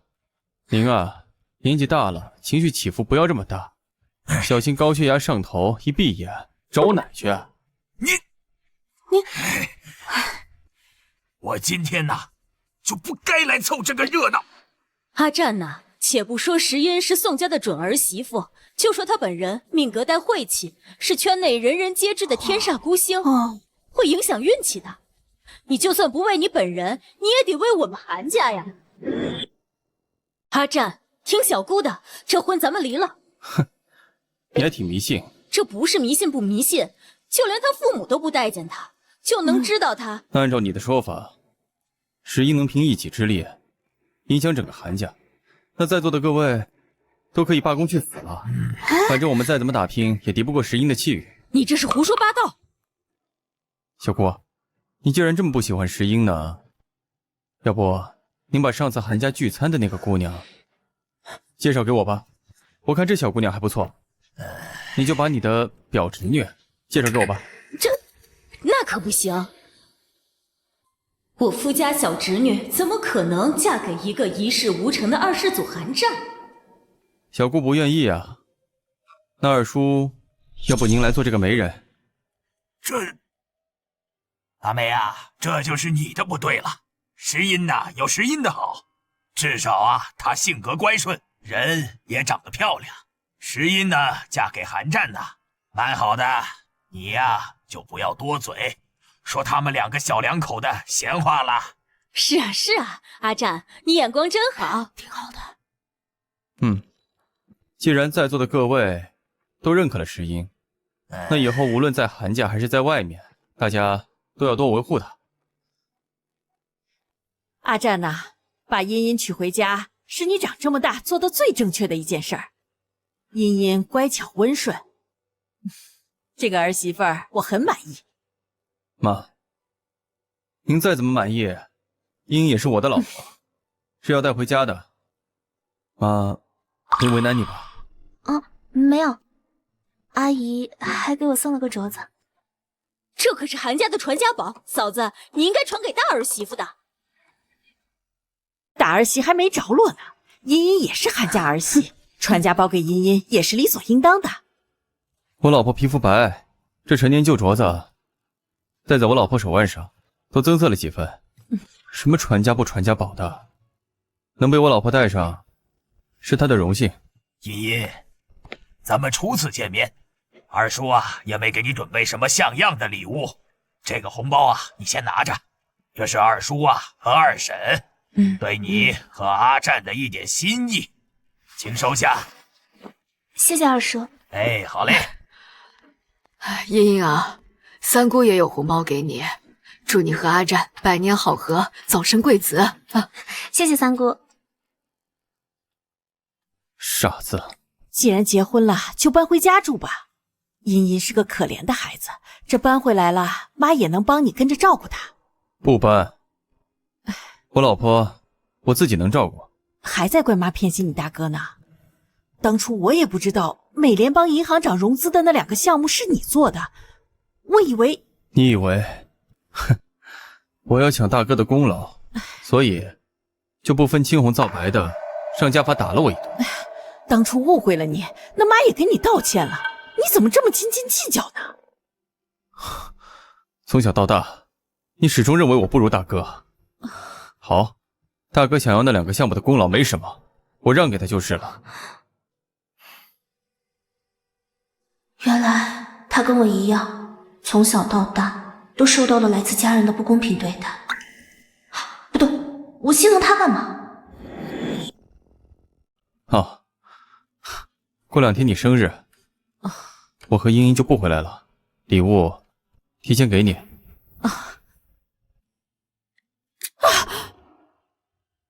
是金百丽女士以3个亿价格拍下的那枚歌血摩洛哥红宝石戒指，是你大哥托你带给我的吧？你大哥一定费老劲儿了吧？是我大哥带给你。不是的。什么不是？妈，这枚戒指是阿战求了好多次金百丽女士才得到的。这是阿战求来的？怎么可能？这件事情除了他大哥，没人能办得到。妈，怎么就不可能？阿战为了求来这枚戒指，不知道吃了多少次金百丽女士的闭门羹。他这副锲而不舍的样子，我看了都心疼。阿战，我以为……妈，难怪阿战每次都不想回来。偏心不是可怕的，最可怕的是你因为偏心下意识对他的误解，一次一次的伤透他的心。阿战的心就是被委屈撑大的。阿战，妈又伤害你了。行了，多大点事，只要妈开心，我受点委屈算什么？那我先带老婆回去了。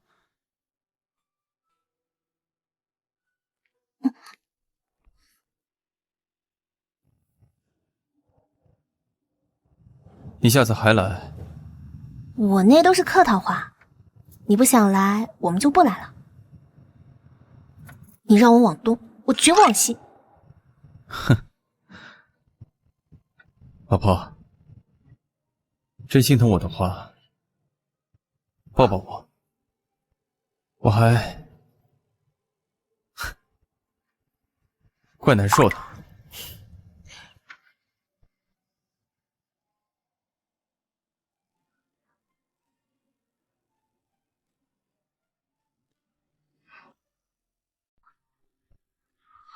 韩战从回来就躲书房了，是还不开心吗？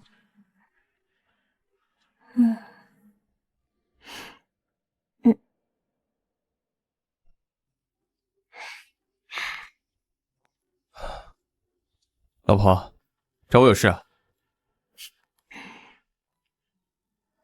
当当当！我的快乐分你一半，你别不开心了。哦，我知道了，堂堂的韩家公子，是个花花少爷，视金钱如粪土。你怎么可能会喜欢同秀味的东西呢？那我收走了，收走啦。哎。 내게 온 거죠 기다려왔던 이 사랑에 잠 못 드네요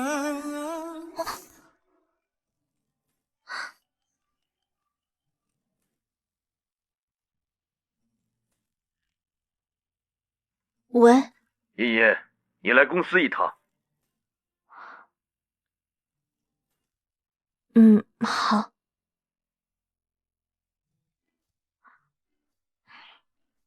你乖乖听话，在家等我。我去趟公司就回来。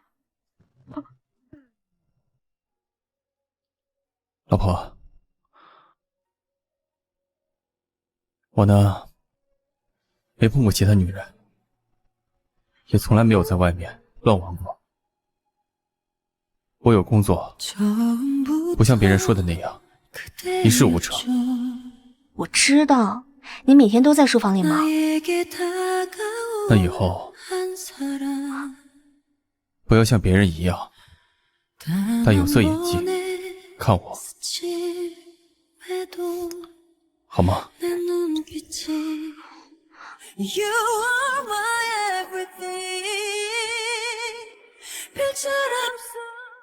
爸，你要开除姐姐？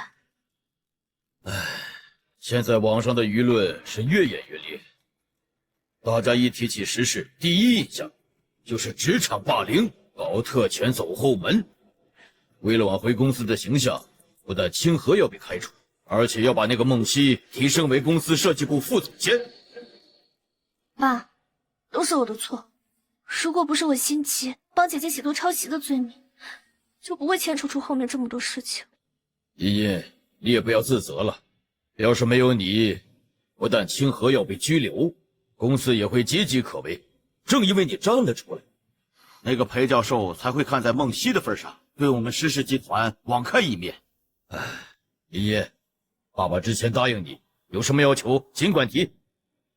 爸，姐姐有石氏5%的原始股份，我也想要。什么？爸，我知道了，是我不该跟姐姐相提并论，我逾矩。这么多年来，是我忽视了这个女儿，她是有天赋的，石氏还需要她撑着。爸，算了，我不要了，您别生气了。你胡说什么？你姐姐有的，你都得有。这样，爸爸把公司10%的股份给你，等一下李秘书呢会把股权转让书给你。茵茵，爸爸对你只有一个要求。爸，您尽管提。新春项目的第1系列产品已经成为舆论的牺牲品了。爸爸知道你在设计方面很有天赋，那第2系列产品就全部交给你了。公司设计总监的位置也交给你。爸，你放心，我一定会做好的。石总，这是您要的股权转让书，交给茵茵吧。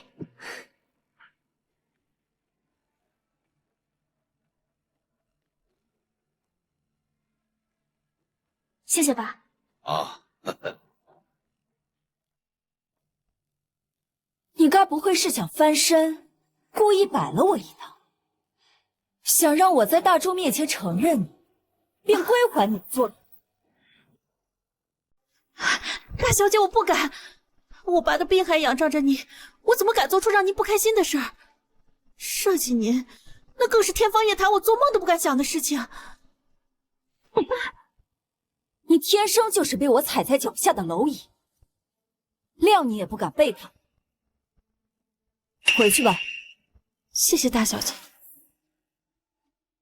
大小姐，孟小姐对您挺忠心的。那是因为我拿捏着她那得了肝癌的养父，不然她怎么可能会屈服？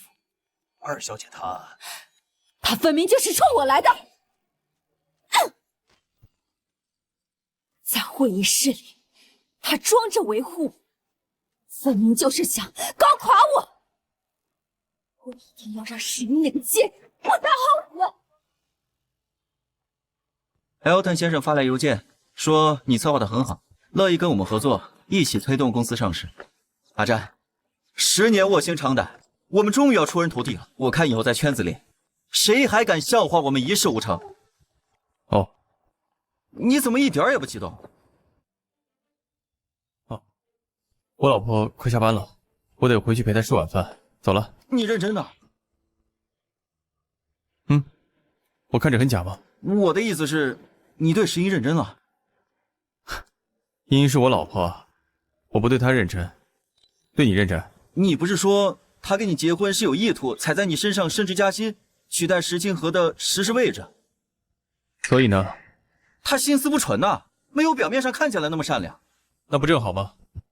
我是渣男，她是恶女，我们天生一对。你完了，阿占，走了。你彻底完了，你坠入爱河了，你没救了。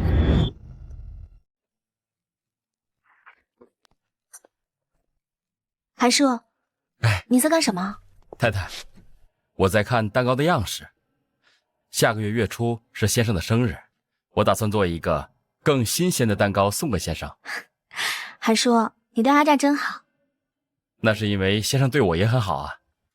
先生从小就不受宠爱，这些年来，外界更是把诸多的骂名安在他身上。但是太太，先生并不像外界传说的那样，他是个好人，他值得你托付终身。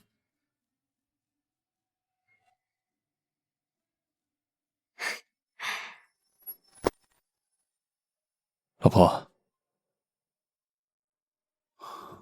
我呢，没有碰过其他女人，也从来没有在外面乱玩过。我有工作，不像别人说的那样一事无成。那以后，我要像别人一样，戴有色眼镜看我。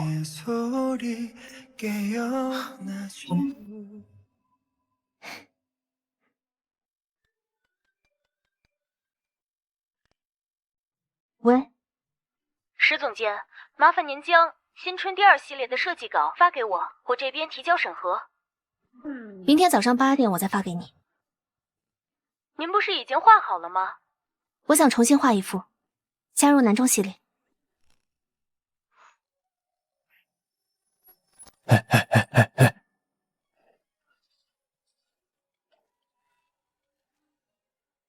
太太。谢谢韩叔。对了，韩叔，您能告诉我阿战的身体维度是多少吗？您是要给先生买衣服吗？阿战的生日快到了，我也没什么能拿得出手的东西，就想亲手给他做件衣服，聊表心意。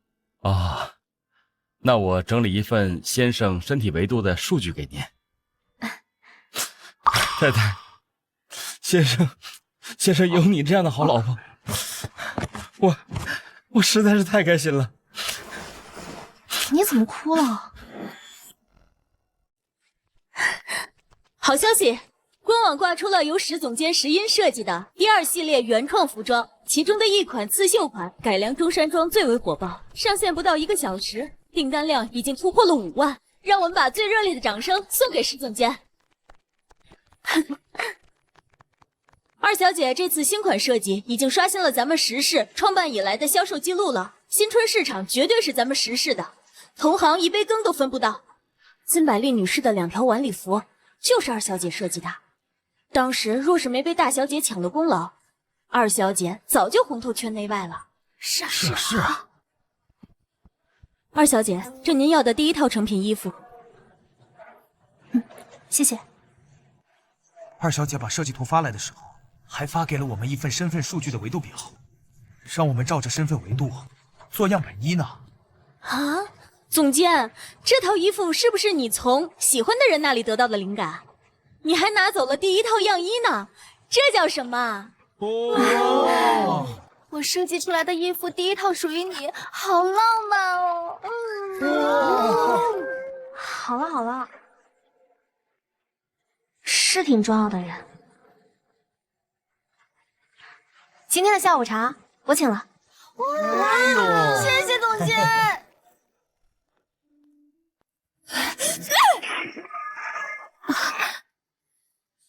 大小姐，您消消气。你看清楚，石英设计的那款中山装，真没借鉴别人的东西。那款服装的确是二小姐原创的，你是废物。二小姐设计的这款中山装被总统大人看中了，要请二小姐去总统府为她量身定制参加国家政坛的服装。石英这个贱人，早知道会这样，我就该趁她翅膀还没硬之前扒了她的皮。小时候，石英发烧，烧的脑子都要坏了。可是只要我一哭，爸爸就会抛下他，立马来到我的身边。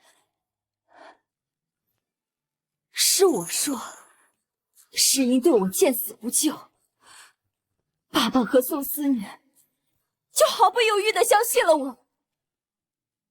石英他没资格过得比我好，无论是家里还是圈内，所有人的目光都只能聚焦在我身上。从前是，现在是，将来也一定是。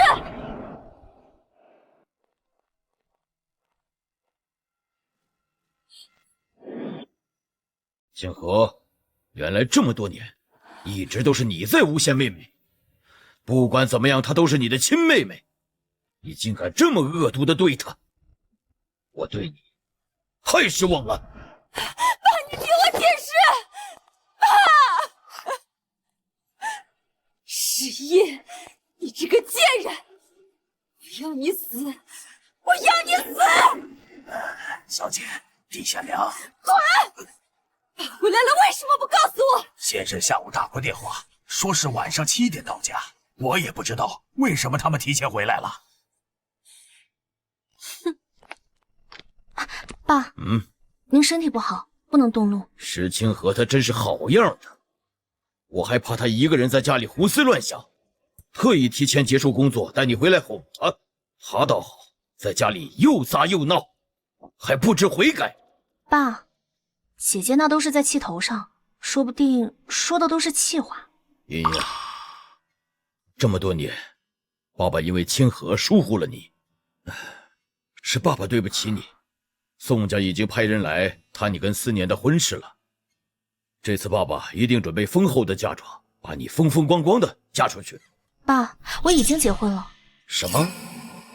难道你真的嫁给韩战那个混世魔王了？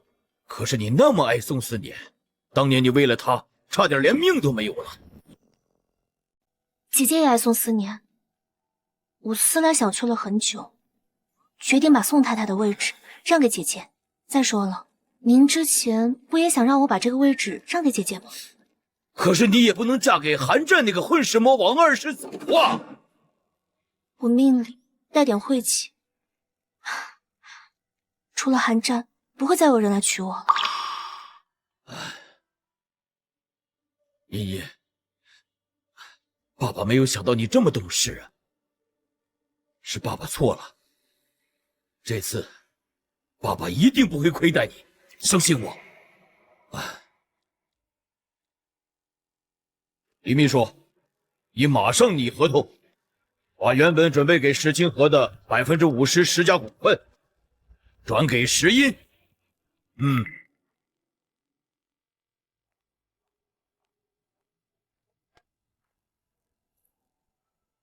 二小姐，后面有人吗？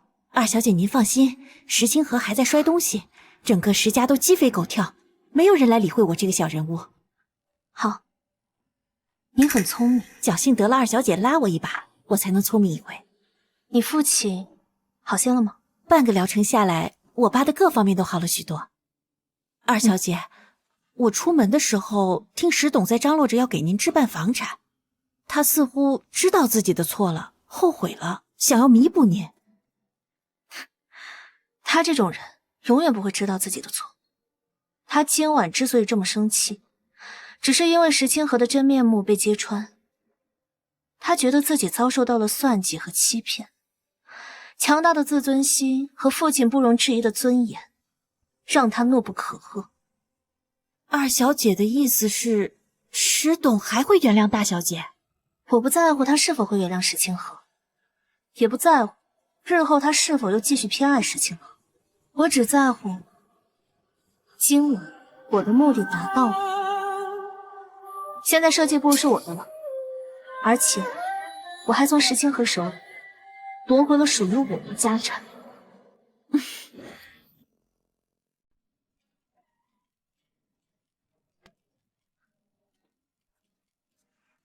拿到主卧去。是太太。阿修乖，走，妈妈去给你讲故事。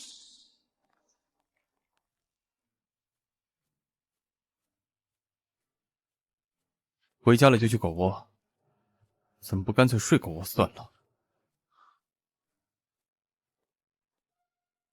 这是什么？太太带回来的，我正准备拿到2楼主卧。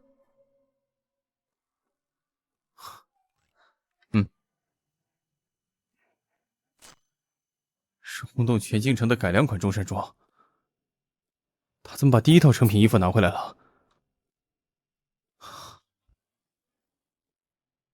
你说，太太会给谁？太太一定会送给先生您的呀。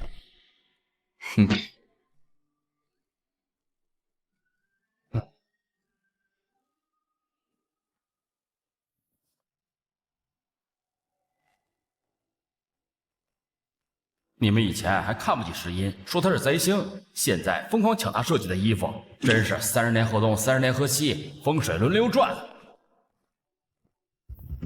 怎么了？摆着个臭脸，是谁惹我们韩家2少生气了？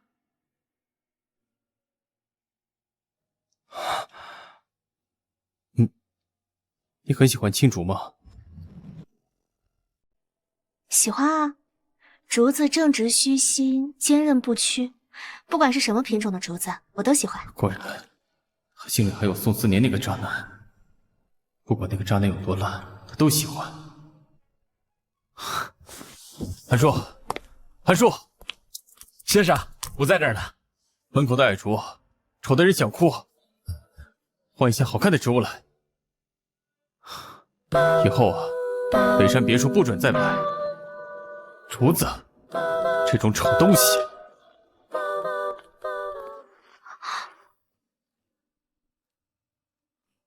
完了，韩战这不是冲我来的。韩叔，我设计的那款中山装就有青竹刺绣，韩战不喜欢。可我跟在先生身边25年，我没有见他不喜欢竹子的呀。那他怎么莫名其妙？该不会是失恋了？浪荡在万花群中的浪荡晴子，在某个人的手上。哎，太太，这可不行乱说呀。先生虽然花名在外，可先生的心坎里只有你一个呀。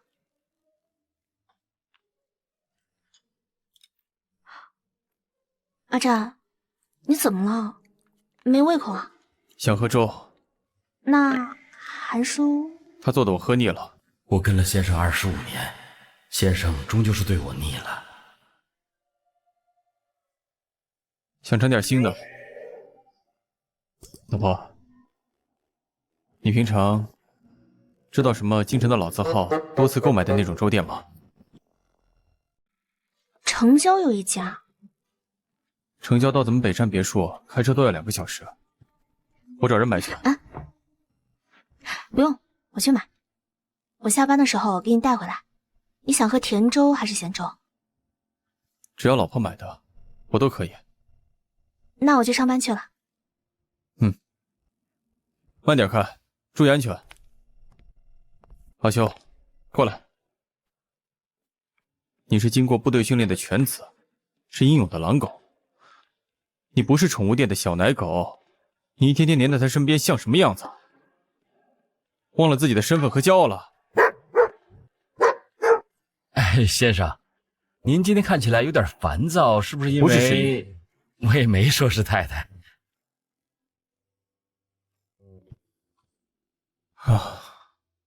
韩叔，我好像吃醋了，还得了一种患得患失的病。宋思年的孙子，配吗？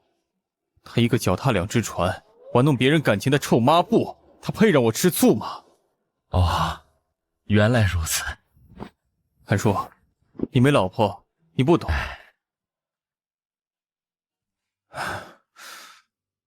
您煮的粥一直都很好喝，不管是过去、现在还是未来，我都喝不够。今天我不太正常，你别往心里去。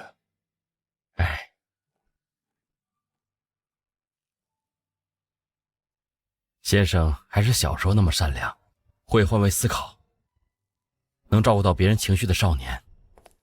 爷爷，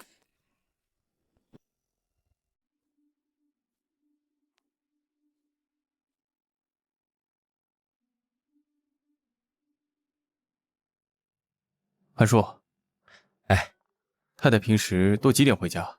太太5点半下班，回到家是6点。但是今天早上太太说要去城郊的粥铺给你买粥，回到家应该是8点。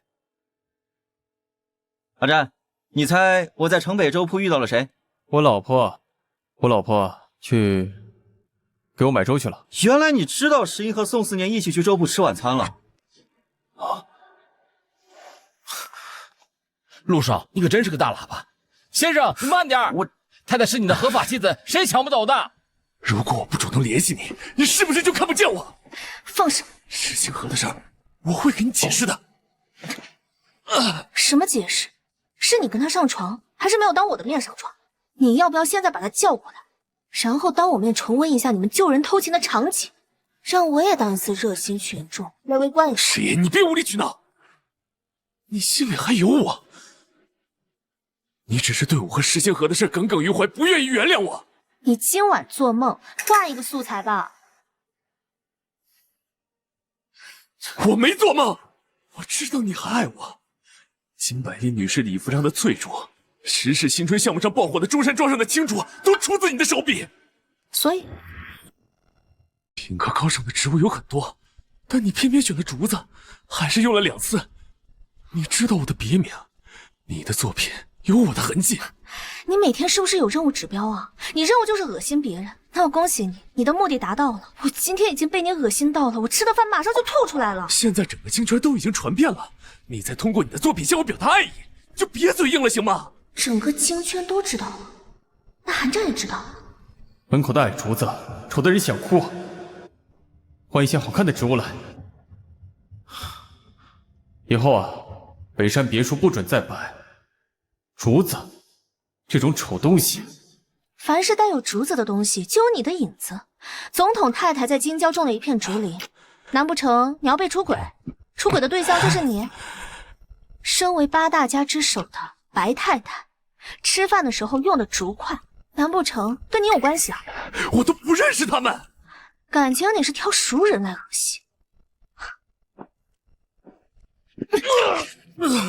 石一，你认识你真是我的不行。我告诉你啊，我再警告你最后一次，在你和石清河暗通款曲那天，我们就已经结束。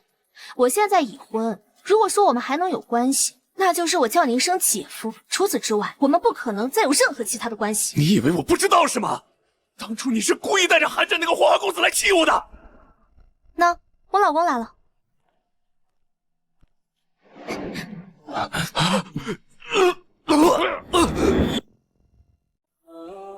哇，宋思年，你怎么突然吐血了？你这么脆弱。谁？你对得起我吗？我不顾宋家上下的反对，选择了你这个天煞孤星，忍受着外界的嘲笑，你居然背叛我，跟其他男人。不要脸的东西！石英现在是我老婆，你要是再敢骚扰她，我见你一次打你一次。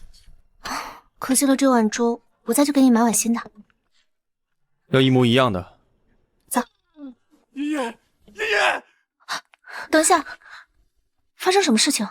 先生好像晕倒了。晕倒？好端端怎么会晕倒啊？海鲜过敏，还发烧了，好像挺严重的。只喝了一碗海鲜粥。韩叔，他知道自己对海鲜过敏吗？啊，知道。知道他爱吃。距离上次吃海鲜粥还是3年前，先生可能觉得自己已经好了，但想着这海鲜粥是太太您亲自买的，心意难得，先生他就……哎呦，他就是脑子有病。太太真厉害，几句话的功夫就看出今天先生脑子有病。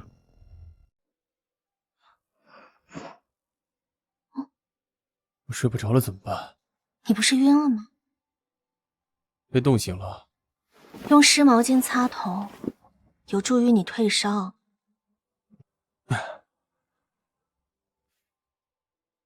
睡不着了怎么办？那吃个安眠药。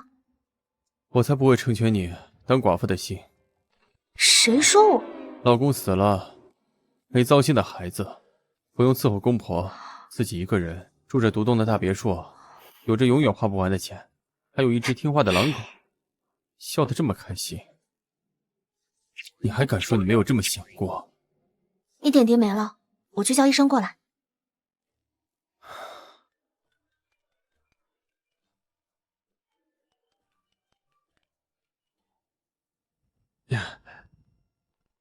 怎么？你病了？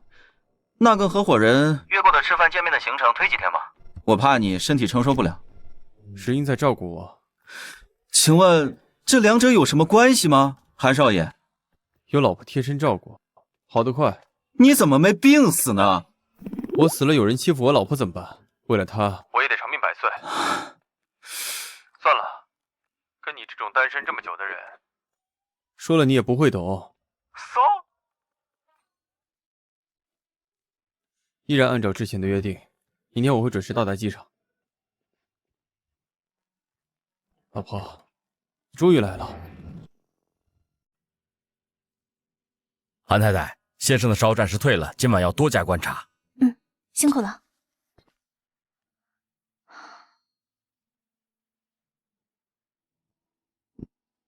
老婆，我还是睡不着，怎么办？那我给你讲故事。老婆真好。从前有一个神奇的糖果屋，位于一座美丽的小镇上。小镇上面有很多……哎，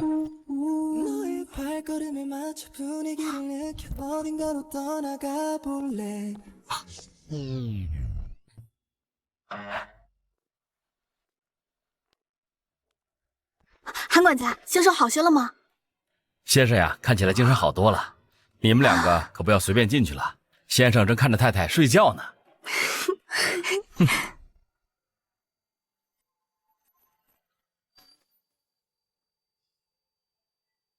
我已经揣测到小羊羔面具下的小狼尾了，不过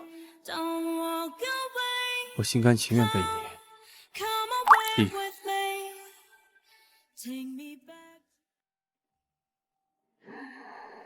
老婆，手感如何？我就是看下，你有没有发烧？半夜被睡相不好的老婆折腾的不治而愈了。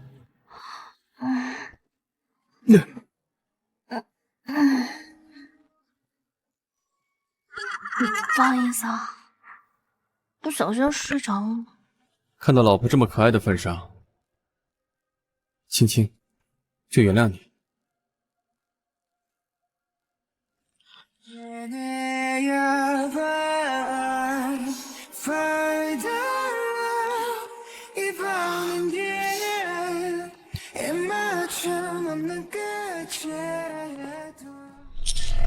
啊！阿战，生日快乐！先生，生日快乐！先生，生日快乐！今年是我跟在您身边的第26年，这也是我为你准备的第26个蛋糕。当然了，太太今晚为你准备的礼物可比我用心多了，你快看看吧。阿战，这是我为你准备的礼物，快打开看看。这是送给我的。青竹不是在隐喻宋思年吗？那天阳光正好，我看着你带着阿修在后花园玩耍，就勾起了我的创作欲，于是就有了那幅和手绘版中山装的勾线图。后来我问韩叔要了你的穿衣尺码，我让设计部的员工根据你的穿衣尺码制作第一件样衣。不知道你喜不喜欢？喜欢，老婆，我很喜欢。你不是不喜欢竹子，还是说你听别人说了什么？圈子里都说宋思年的小名是竹竿，你的作品隐藏了对他的爱。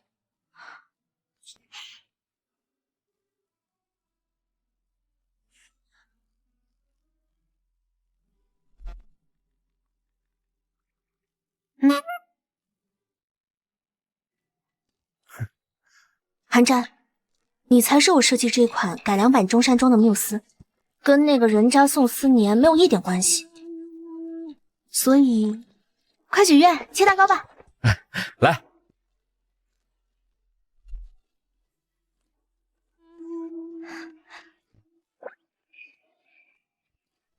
愿石英天天开心。哦，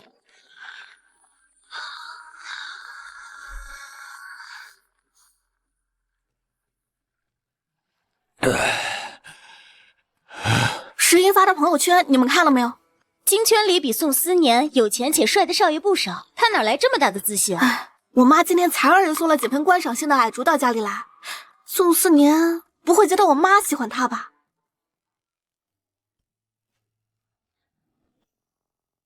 完了，我今晚穿的西服有竹子款式。没事没事，你是男的。你没看石英发的朋友圈吗？他上面提醒了，男女通用。这说明什么？宋思年这家伙男女通吃。啊，石英说的肯定没错，他和宋思年青梅竹马10来年，比咱们都清楚。他喝多了，我们快走吧，别被赖上。走走走。为了讨好寒战，石英你可真绝情啊！韩二少，现在是凌晨2点，你不睡觉也不能惹人清梦啊，太不道德了。照片看到了吗？是石英送我的生日礼物。那真是恭喜你了，韩二少。不过你给我转账8888干嘛？心情好，提前给你发个压岁红包。吾皇万岁万岁万万岁！说一个女人把一个男人当成灵感的缪斯，下班了还不止辛苦的为他开2个小时去买一碗粥，这是为什么？什么男人这没出息，让一个女人累死累活干1天活，还开2个小时车去买粥？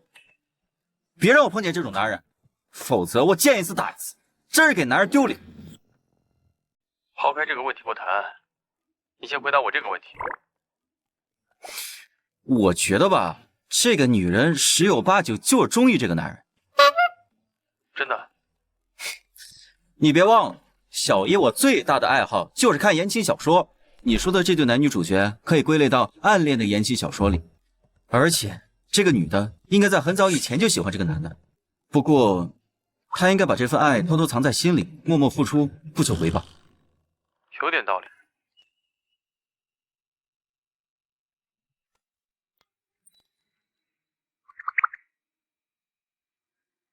是我脸上有什么东西吗？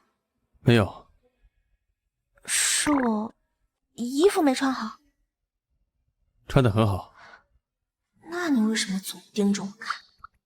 老婆，那晚在酒吧是你第一次见我。是啊，有什么事情吗？我觉得很巧，我几乎不会去酒吧，那天我和陆程约着去，刚好你就来相亲。难不成他发现了，知道我在相遇之初就设计了他？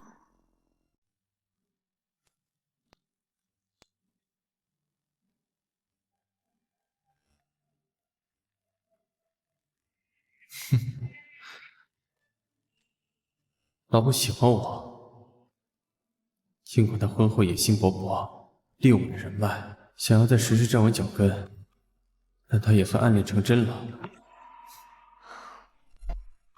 韩战清走那样试探，是在提醒还是警告？既然他怀疑我了，我必须得加快上位的进程。二小姐，进。石清河最爱的 Body Secret 品牌中，有一个叫 Arrow 的设计师，近期设计了一款典藏珠宝项链，是传承系列的顶奢珠宝，近期将会在苏富比拍卖。把这个消息透露给他。石清河名下的财产都被石董冻结了，他现在全部身家加起来都不及这条项链的1%。就是让他买不起。您这是？石清河有5%的石氏原始股份，他对珠宝热衷程度近乎痴迷，一定会不惜一切代价拍下来。当他走投无路的时候，就只有变卖他手里那5%的石氏原始股份。原来二小姐想要的并不是石清河的设计部总监，而是想要成为资本股东，在偌大的会议厅里，一群男人中间抢夺一个位置，牢牢的站稳。学姐，你放心，跟着我绝对不会让你吃亏。我相信二小姐。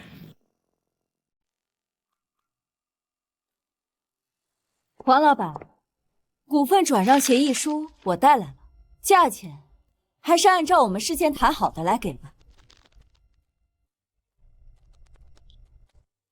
这是500万定金。自从我被我们的好父亲冻结了银行卡后，我就好久没有见到这么多钱。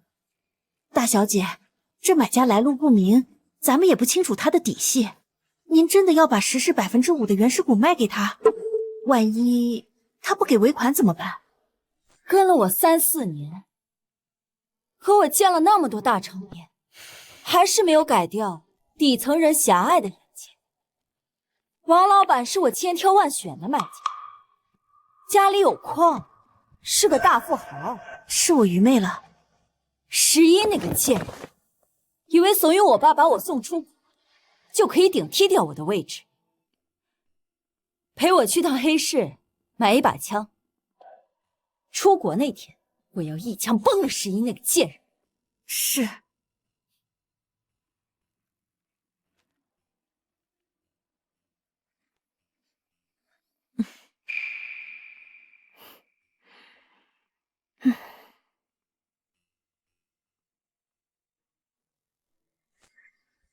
石清河不是想要我死吗？那我便走进你给我设下的圈套，比比看我们俩谁能笑到最后。石英是怎么回事？不知道这么多股东等着他开会吗？竟然敢迟到！石董，不好了！石总监在去给您买中药的路上被歹徒绑架了，还有大小姐石清河在去机场的路上也被歹徒绑架了。什么？这是绑匪发来的视频。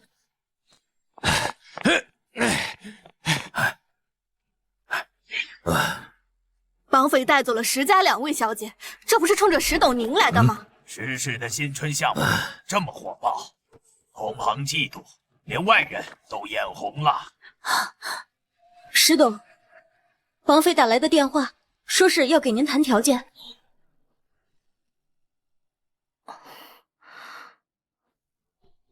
醒了？你绑架我？怎么，升职成为石氏设计部的总监，就觉得自己从山鸡变成了凤凰，我就不敢绑架你了？商场那么多监控，你居然敢！我现在还有什么不敢做的？你误入歧途，爸爸知道了是不会放过你的。石嫣，你真是太天真了。石家2位千金被绑架，下落不明。现在外界所得知的是我们2个同时被绑。你说我让人去联系爸爸，只给出救1个人的条件，你猜他会救谁？爸在公司提拔你，只是为了利用你的能力，为公司赚钱。他并不爱你。等爸选择了救我，我就把你赏给这群保镖。等你一丝不挂的照片放在网上，石家2小姐被抢的消息成为了京城头版。不仅宋思年会厌弃你，石家也再也容不下你。宋思年这个渣，也只有你当成一个宝贝。我看你是吃不到葡萄说葡萄酸。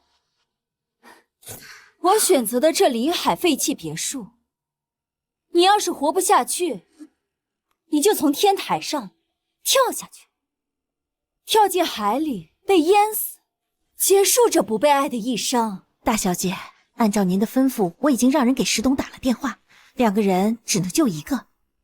做得好。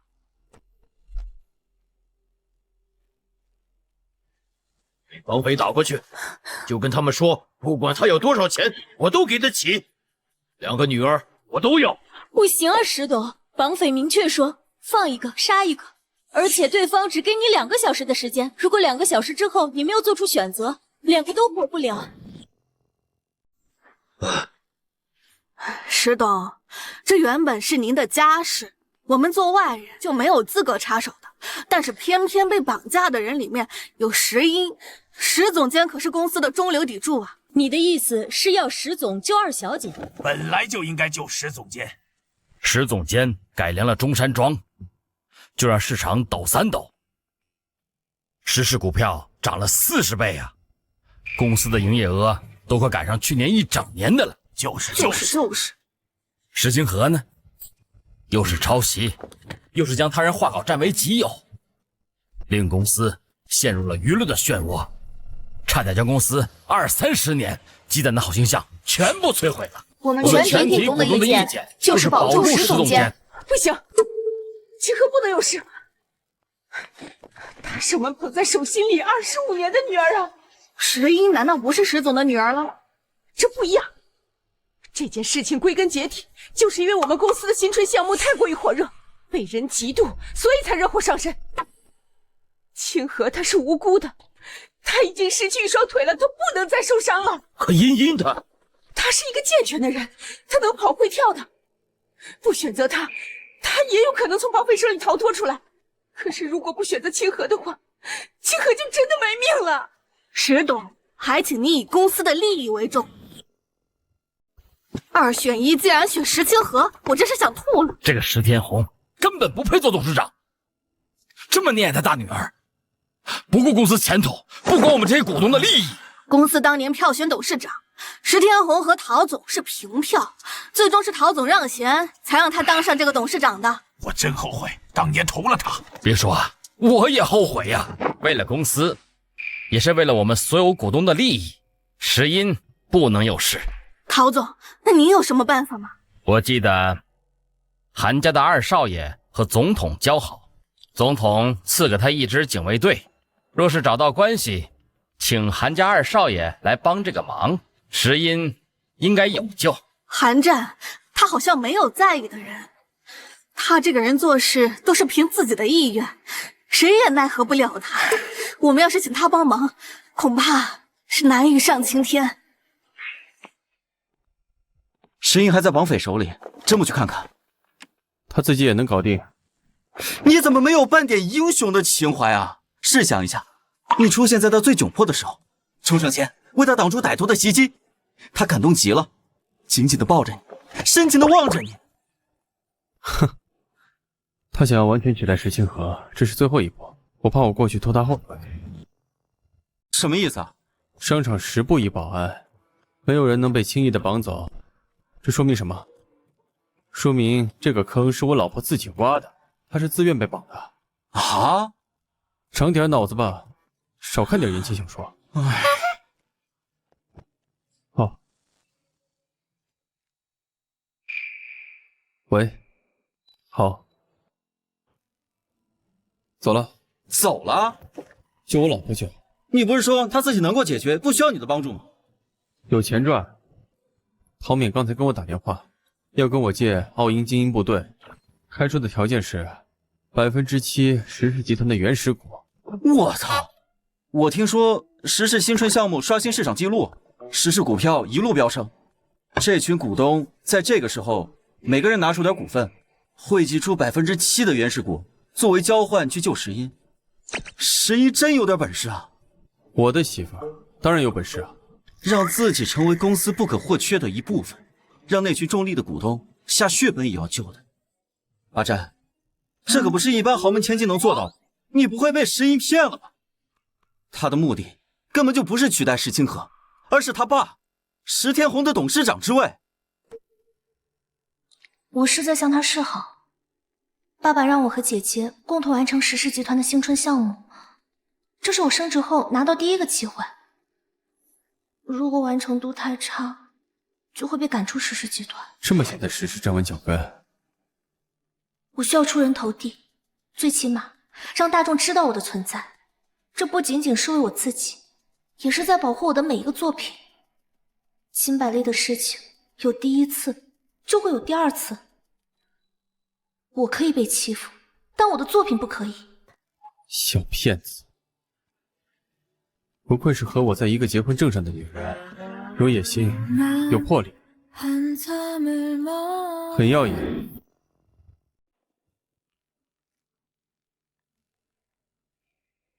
九清河，世嫣，你听到了吗？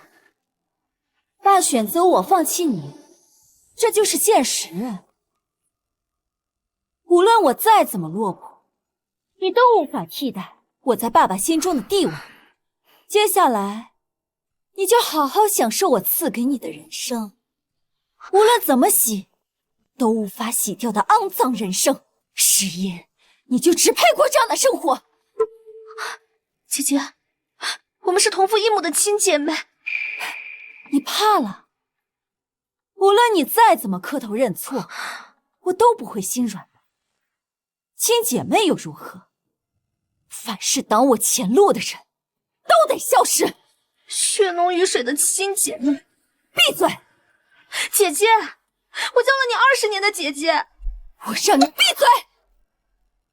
所有的不幸和苦难都是你带来的，石音，要是没有你，我才是石家唯一的大小姐。要是没有你，宋思年就只会选择我。要是没有你，我的腿也不会残疾。所以你有什么资格和我打感情牌？你不配。姐姐，你记住你说的话，日后可别来跪地求饶。来人，给我好好照顾我这亲爱的姐姐，千万不要怜香惜玉。大小姐，不好了！我刚得到消息，石氏集团全体股东凑了7%的原始股送给了韩家二少，请求他出动手中的奥鹰精队来救二小姐。现在那支队伍已经埋伏到了门外。你说什么？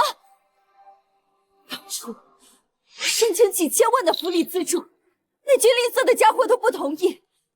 现在为了石音，市值数十亿的7%原始股都轻而易举的拿出手，不公平！你这个贱人，到底凭什么？大小姐，他们随时可能会出现，为了您的安全，立马走吧！我会顶下一切罪责，承认我是绑匪，是我主动绑架了您和二小姐，其余的我一个字都不会多说。这笔账我以后再跟你算。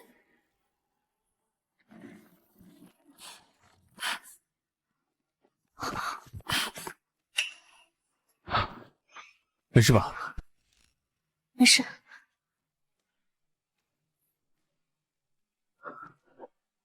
一个不留，送去警局。是。韩战。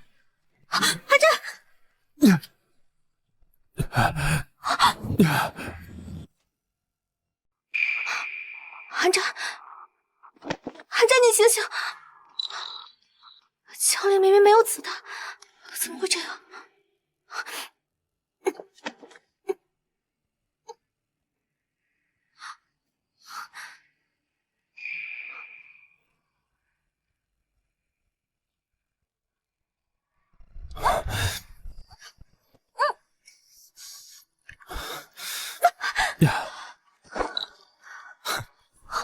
韩战，你都吓死我了，还在这里装！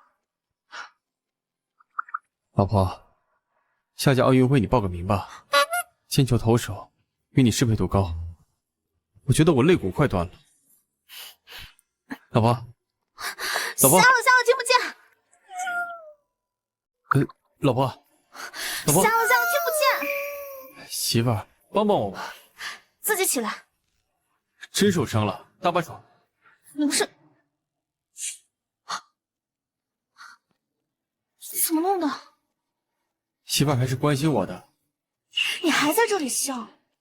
你不是知道梦溪已经被我挖了墙角，是我的人吗？知道啊。你既然知道，那应该知道枪里没有子弹，为什么还要出来去替我挡子弹？你知不知道这个多冒险？每个人想法不同，世界上没有100%确定的事。我这个人吧，胆子小，不是我赢的事，我不做。你的意思是，你不确定梦溪是否真的忠诚你，所以你才看着枪对准我的时候，便冲出来为我挡子弹。这是老公应该做的。如果有一天，你发现我没你想的那么温良无害，你很乖。我是想说，你会不会针对我，甚至除掉我？你就像一只漂亮的垂耳兔。韩战，老婆，你还记得在民政局领证那天我们的结婚誓词吗？我是个能说到做到的人，你呢？韩战，我请你记住，无论我在做什么，我都不会对你构成威胁的。你的目标是你父亲的位置，我是你的亲老公啊，你怎么会对我构成威胁呢？你都知道了。早就抓住老婆的狼尾巴了。只要你需要，我始终都在。多爱自己一点，别老在意旁人的眼光，好吗？就算你对我构成威胁，也没事。你不是别人，我很重要。老婆，你什么时候这么会说话了？陈述事实而已。老婆，要是你能让我亲一下，你打我都回补。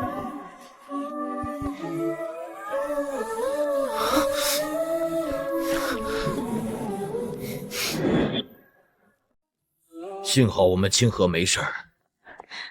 先生、太太，二小姐和韩二少被警察救下了，已经送往韩氏旗下的私立医院，没有性命危险。是这个贱人怎么这么能打？这都不理。石英福大命大，活着还好，要不然董事会那些老东西一天到晚就因为2选1没选11，天天找我麻烦。石董，这是警方提供的调查报告。这场绑架案的凶手并不是孟熙，孟熙已经被韩家人保释出来了。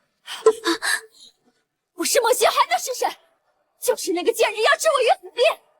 石董，孟熙本人并没有非法购入枪械，是大小姐2周前亲自从黑市高价购入了一把手枪，正是孟熙今日对准二小姐的那把。大小姐把购买记录全部抹平，本来没这么容易被查到，奈何韩家人出面，动用了上一层的关系，用最快的时间把大小姐查了个彻底。好啊，亏我平时那么宠你，你竟然做出这种愚蠢的事情。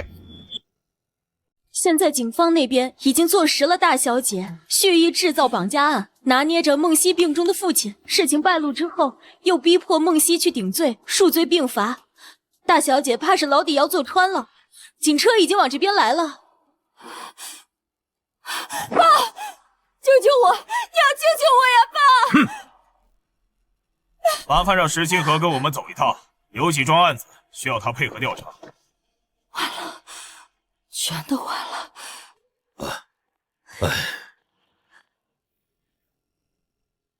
茵茵，石清河被警察带走了，现在圈里的人都知道这场绑架是他策划的，自导自演，还搞了个2选1的解救戏码。听李秘书说，你爸也很自责，在民警面前哭着说对不起你呢。我爸，他也信，还说要拿命补偿你，净给些不值钱的玩意儿。你现在这张嘴啊，真是跟韩战一个模子刻出来的，一模一样，贱贱的。我和我老婆亲多了，她当然像我。你醒了？腿有没有不舒服？腿倒是不疼，就是嘴疼，想亲亲。受不了了！我们韩二少因为腿部感染差点死了，怎么从鬼门关回来一遭，还这么不争气？正经了，就没有亲亲了。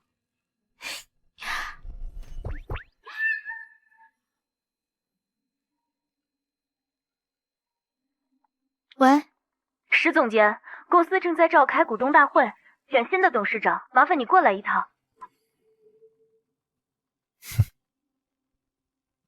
去吧，去做你想做的，挣你该挣的。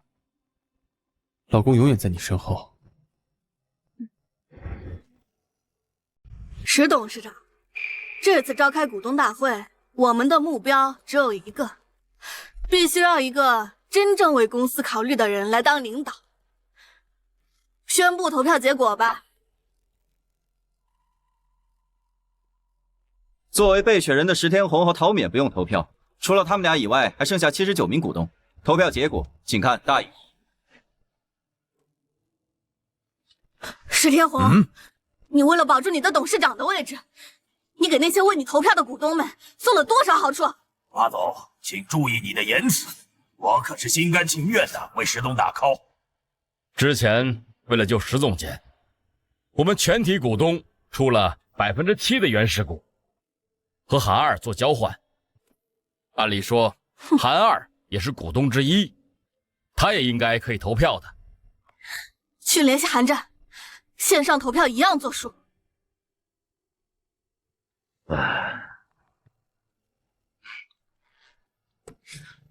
韩战弃权。不是有79名股东吗？除去韩二，还差2个，这2个是谁啊？清河和石英都是股东，就算清河在牢里投不了票，石英也一定站在我这边。最后2名股东应该是石英和石清河。你说错了。我想你是弄错了。现在石氏集团只有78名股东，石清河已经把他所有的股份卖给我，所以我才是那最后1名股东。茵茵，爸爸这么多年辜负你了。那场绑架案2选1，爸爸更是委屈你了。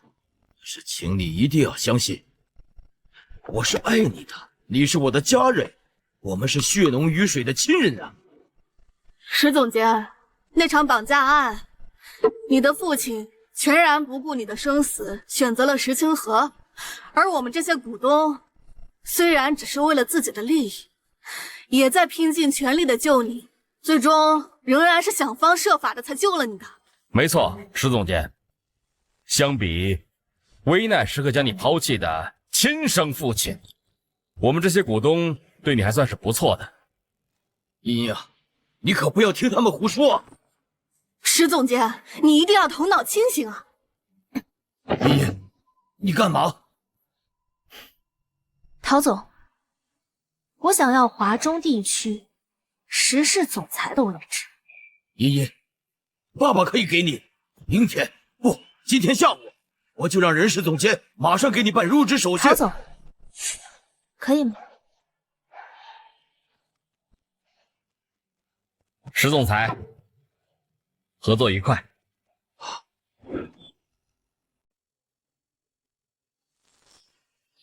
茵茵，胳膊肘往外拐，我怎么生了你这个白眼狼？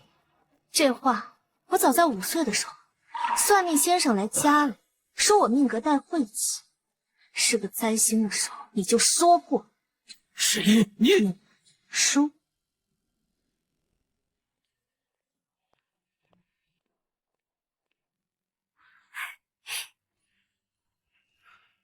恭喜石总上位成功。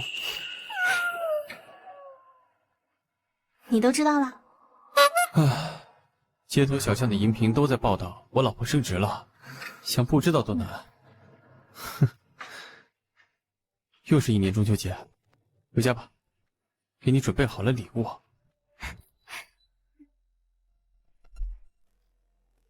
顺子，韩战，你耍赖！韩叔，中秋节快乐！韩叔，中秋节快乐！先生的，太太的，先生太太，不是说好我们每年中秋节都要拍合照的吗？我去准备。老婆，跟我说句中秋好话，我也给你一个红包。还有这么好的事儿？海上月是天上月，眼前人是心上人。又是一年千里共婵娟，中秋有你才算圆满。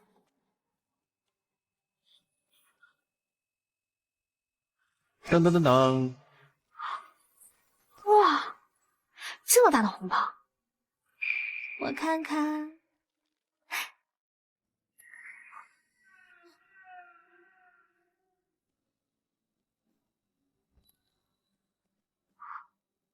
你把石氏7%的股份转让给我，你疯了？